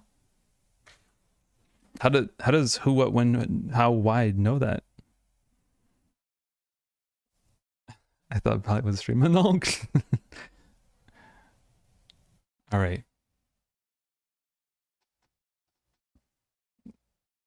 That's what we want you to think. All right, enough fucking around. Okay, we gotta.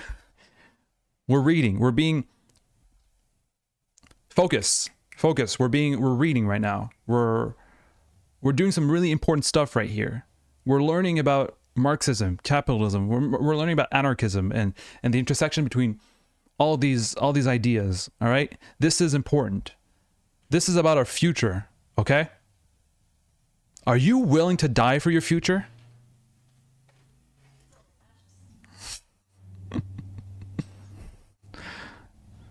All right, enough. C'est assez.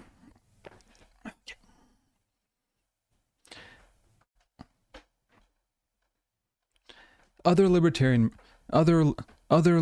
Marxists close to anarchism include Erich Fromm and Wilhelm Reich.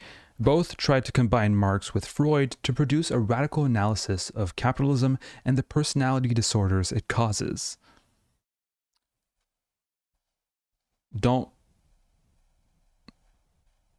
All right. Are we gonna, through Freud, radically analyze the personality disorder that capitalism causes in some of the people in chat? No, I said we stop fucking around. All right. No. Get therapy on your own. We're not gonna. Freud was a bit weird. Aren't we all?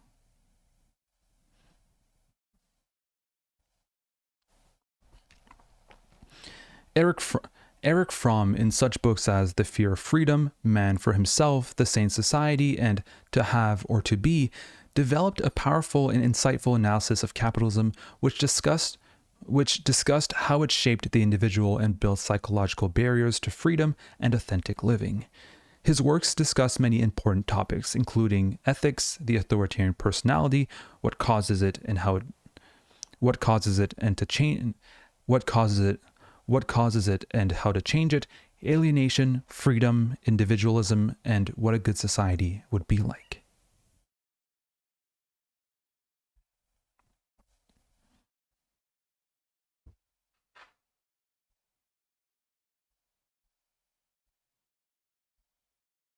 A tad, a smidge.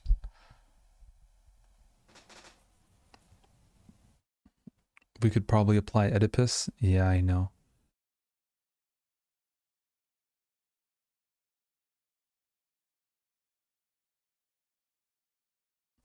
I think Lenore, at least from what I understand, is like we could apply maybe Oedipus to a certain situation in chat.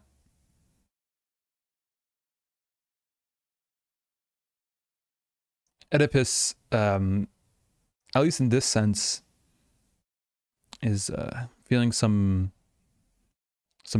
death impulse. If you're a guy, you feel some death impulse for your dad. You wanna kill your dad.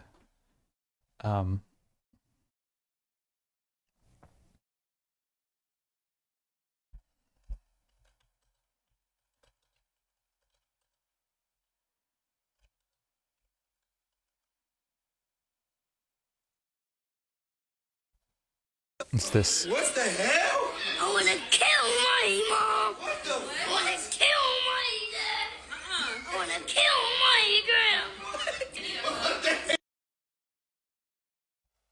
That's it. That's Freud. But instead of wanting to kill his mom, he wants to fuck his mom. There's a bit of nuance to that. No. I don't think so.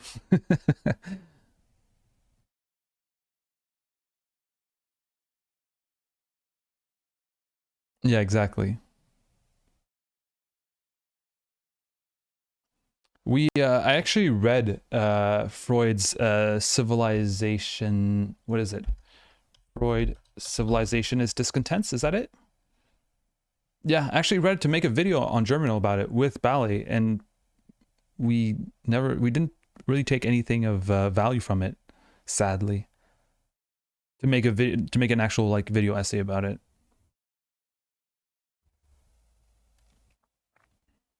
In any case, enough about that. On continue. Fromm's analysis of capitalism and the having mode of life are incredibly insightful, especially in context with today's consumerism. For Fromm, the way we live, work, and organize together influence how we develop our health, mental and physical, our happiness more than we... For Fromm, the way we live, work, and organize together influence how we develop our health, mental, and physical, our happiness more than we suspect. He questions the sanity of a society which covets property over humanity and adheres to theories of submission and domination rather than self-determination and self-actualization. His scathing indictment of modern capitalism shows that it is the main source of the isolation and alienation prevalent in today's society. Sometimes there's missing words. It's a long text, so who can blame him? Alienation for Fromm is at the heart of the system, whether private or state capitalism. We are happy to the extent that we realize ourselves, and for this to occur, our society We are happy to the extent that we realize ourselves, and for this to occur, our society must value the human over the inanimate property. Fromm rooted his ideas in a humanistic interpretation of Marx, rejecting Leninism and Stalinism as an authoritarian corruption of his ideas. The destruction of socialism began with Lenin, end quote. Moreover, he stressed the need for a decentralized and libertarian form of socialism, arguing that the anarchists had been right to question Marx's preferences for states and centralization. As he put it, the open quote, errors of Marx and Engels and their centralistic orientation were due to the fact that they were much more rooted in the middle-class tradition of the 18th and 19th centuries, both psychologically and intellectually, than men like Fourier, Owen, Proudhon, and Kropotkin. As the contradiction in Marx between the principles of decentralization and decentralization, for from this quoting is not that great, eh? As the contradiction in Marx between the principles of centralization and decentralization, for from Marx and Engels were much more bourgeois thinkers than were men like Proudhon, Bakunin, Kropotkin, and Landauer. Paradoxical as it sounds, the Leninist development of socialism represented a regression to the bourgeois concepts of the state and of political power, rather than the new socialist concept as it was expressed so much clearer by Owen, Proudhon, and others." End quote. Fromm's Marxism, therefore, was fundamentally of a libertarian. Fromm's Marxism, therefore, was fundamentally of a libertarian and humanist type, and his insights of profound importance for anyone interested in changing society for the better.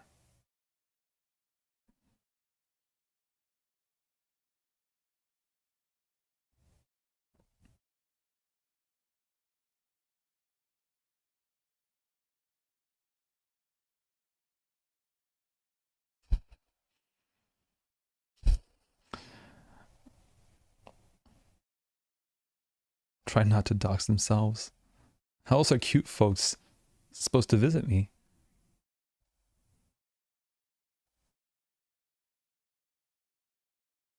You are the collective. Hooray!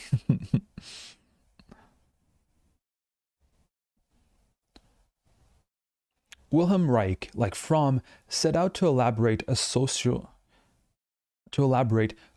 psychology based on both Marxism and psychoanalysis. For Reich, sexual repression led to people amenable to authoritarianism and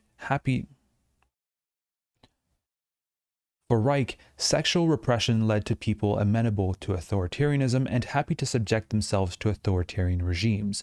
While he famously analyzed Nazism in this way, in The Mass Psychology of Fascism, his insights also applied to other societies and movements. It is no coincidence, for example, that the religious right in America oppose premarital sex and use scare tactics to get teenagers to associate it with disease, dirt, and guilt. His argument is that due to sexual repression, we develop what we call character. His argument is that due to sexual repression, we develop what he called character armor. Which internalizes our oppressions and ensures that we can function in a hierarchical society. This social conditioning is produced by the patriarchal family, and its net results is a powerful reinforcement and perpetuation of the dominant ideology and the mass production of individuals with obedience built into them, individuals ready to accept the authority of teacher, priest, employer, and politician, as well as to endorse the prevailing social structure. This explains how individuals and groups can support movements and institutions which exploit or oppress them. In other words, act, think, feel, and act against them.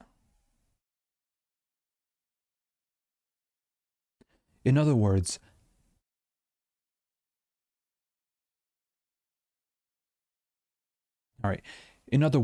they think, feel, and act against themselves and, moreover, can internalize their own oppression to such a degree that they may even seek to defend their subordinate, they may seek to defend their subordinate position. Thus, for Reich, sexual repression produces an individual who is adjusted to the authoritarian order and who will submit to it, in spite of all misery and degradation it causes them.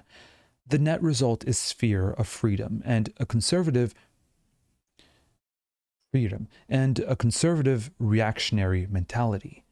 Sexual repression aids political power, not only through the process which makes the mass individual. Sexual repression aids political power, not only through the process which makes the mass individual passive and unpolitical, but also by creating in their character structure an interest in actively supporting the authoritarian order. Hey, we're done. Hold on.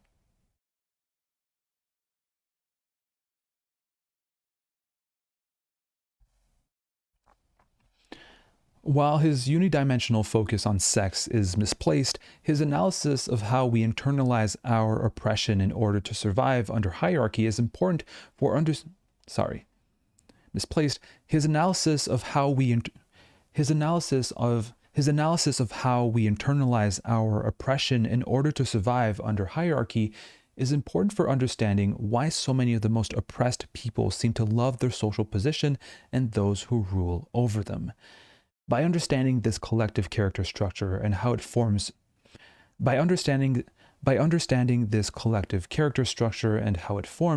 also provides humanity with new means of transcending such obstacles to social change. Only an awareness of how people's character structure prevents them from becoming aware of their real interests can it be combated and social self-emancipation assured. Maurice Breton's The Irrational Maurice Breton's The Irrational in Politics is an excellent short Maurice Breton's The Irrational in Politics is an excellent short introduction to Reich's ideas, which links their insights to libertarian socialism. Well. It's getting so hot. I'm going to turn on the fan. All right. How was that? That was not bad. The part about Wilhelm Reich about how fascism comes from sexual repression is kind of interesting. I personally prefer Erich Fromm.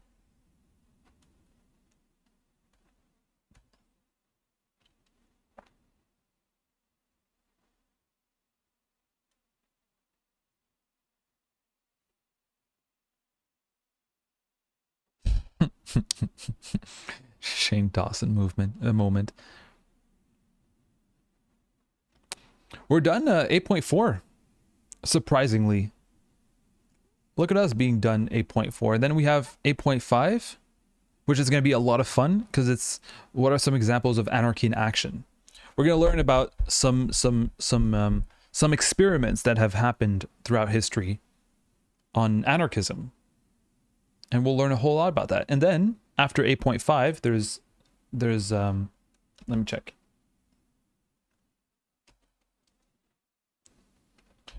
Oh, all right. 8.5.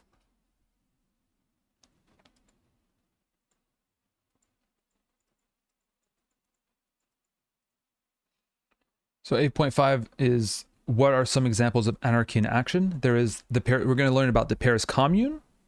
We're going to learn about the Haymarket Martyrs. We're going to learn about building the syndicalist unions. Each of those are chapters.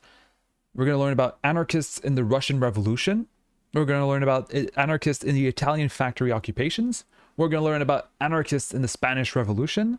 And we're going to learn about the May-June revolt in France, 1968. And then, after that, we'll be done with section A believe it or not, we'll be done with section A and we'll jump to section B, which is why do anarchists oppose the current system? So we'll see the anarchist critique of the state, anarchist critique of private property, anarchist critique of capitalism, and no, that's gonna be amazing. Somebody's excited to learn. I'm also excited to learn. And then once we're done, capitalism is over. Anarchism will be achieved.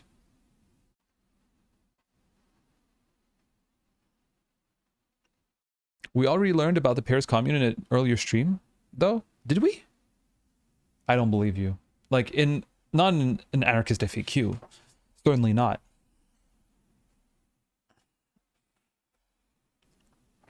We learned about Fernand Pellutier's and Pellutier. It was in France, so maybe that's why you think it was the Paris Commune. We talked about I don't believe you. I believe that Lenore, we read about prefigurative politics and the French Fernand Pellutier. We couldn't have read. I don't remember reading on. Did we? Is it a segment? Let me check the segment. By the way, we reached 2,000 subscribers on YouTube. All right, we reached 2,000 subscribers on YouTube, and then we went down, and we're still not at 2,000. Some people are holding us back by unsubscribing a lot.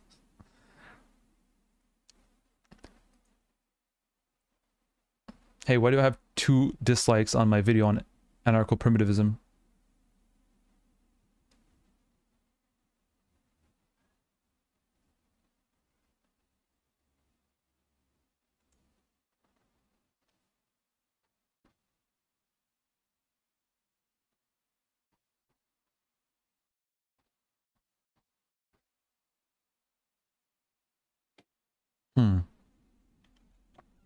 Poor Lenore, they don't believe you. No, I don't. Wait, sorry, I got distracted. YouTube.com, Germinal. Did I make a? But it's in France, so it all blends together. Hold on, let's see. Was it this prefigurative politics? Because I read the French. Yeah, we read prefigurative politics, and then we read about les bourses du travail, Fernand Pellutier, and then we read about. Yeah, les bourses du travail was later, I think. Meow. I don't know if you heard Rio on the back. Is that les bourses? No, that's still prefigurative politics. That's les bourses du travail. Which Paris at the beginning of the 1900s, Nantes in 1893. Maybe that's why.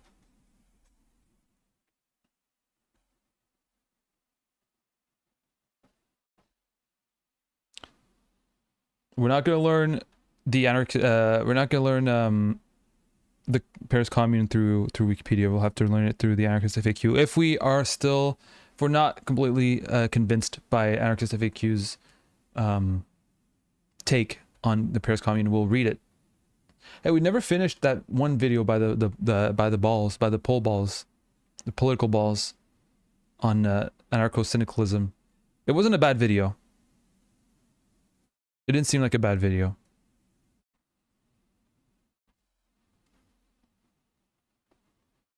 But again, a lot of NCAPs don't necessarily oppose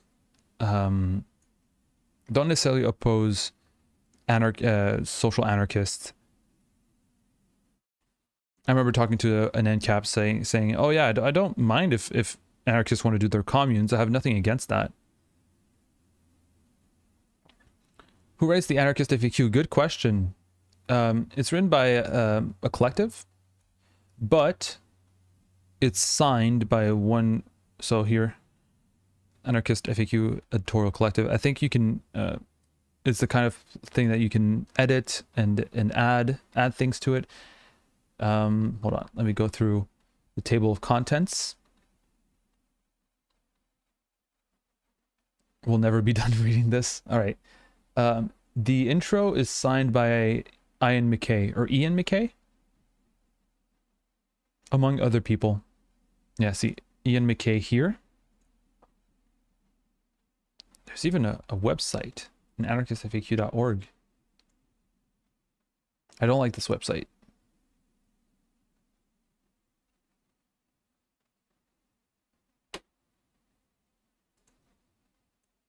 But there's another introduction where there's a list of people's names.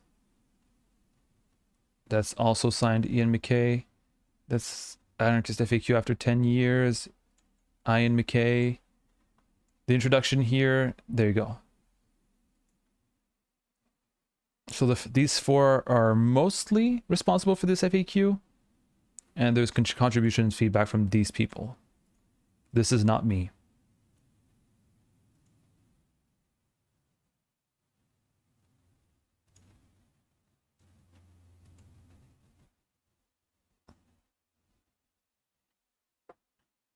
Can we join the collective? We are the collective.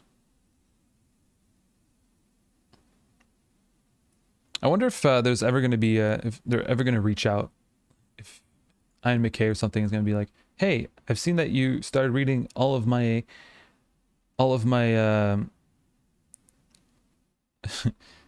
my 300 plus chapter book, and you started reading it out loud. Are you okay?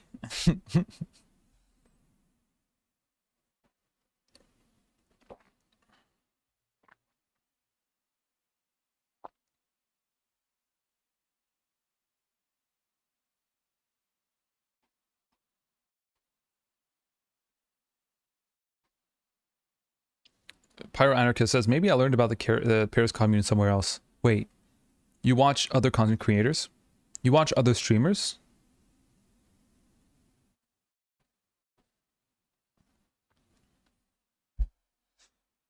Don't look at me. Don't look at me.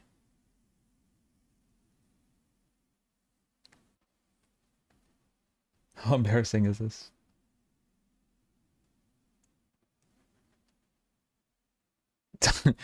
Hey, you're supposed to say, no, come back, come back. And you're just happy to see the timer.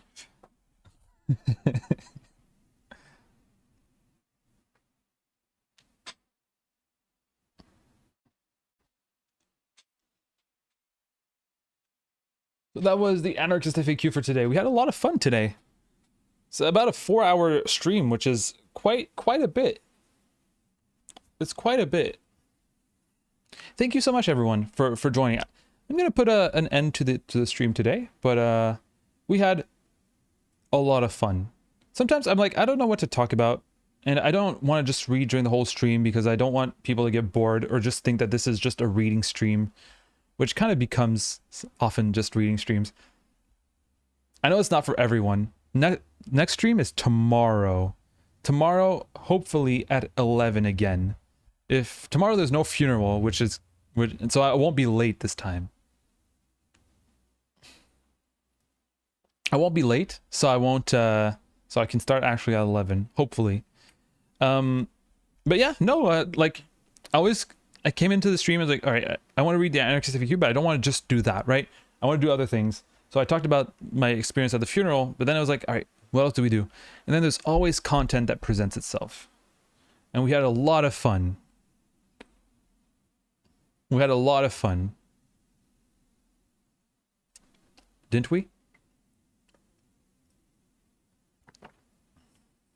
I hope everyone is healthy. I hope everyone is happy in whatever circumstances you are right now, you live through, or you've been living through. In any case, we'll see each other tomorrow. If you still want to hang out, we'll read the 3rd chapter of the bread book, which will be on, it's called Anarchist Communism, I believe. Let's see. It is this one, Anarchist Communism. So we'll be reading that at the end of the stream. We'll be hanging out as always. We'll be having a lot of fun. And I'm excited to see you. Goodbye, everyone. Join the Discord. I will put the Discord link in chat. So join the Discord. It's in chat. Subscribe to my YouTube channel, youtube.com/Germinal. Germinal. Like this. Oh, I need to put an @ like this. What else is there? Follow the stream. Thank you for everyone for contributing. Even if you haven't contributed, thank you for watching. And hopefully we get to see each other tomorrow. Same time, almost. I always put notifications in Discord just to be sure you don't miss it. All right. Zgirwaj main character syndrome wants me to always give them their little attention, as always at the end of stream. Always want their attention. They want me to take care of them, right?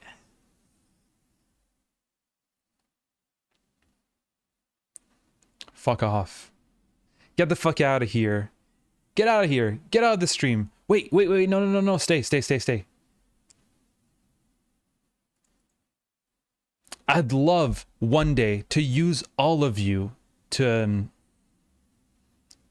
do a what do you call them?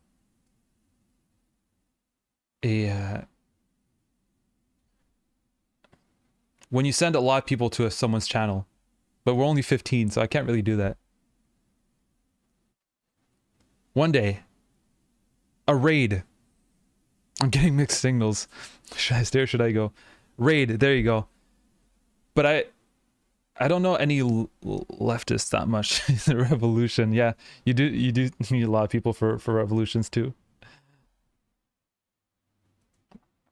Are there leftists?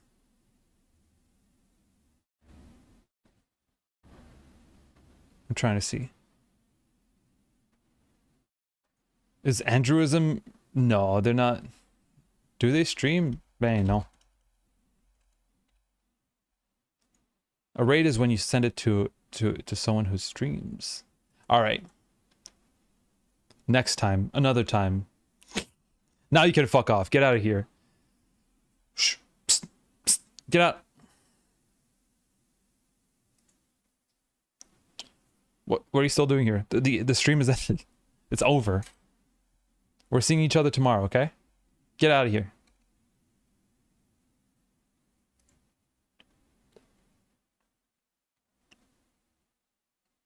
It's over.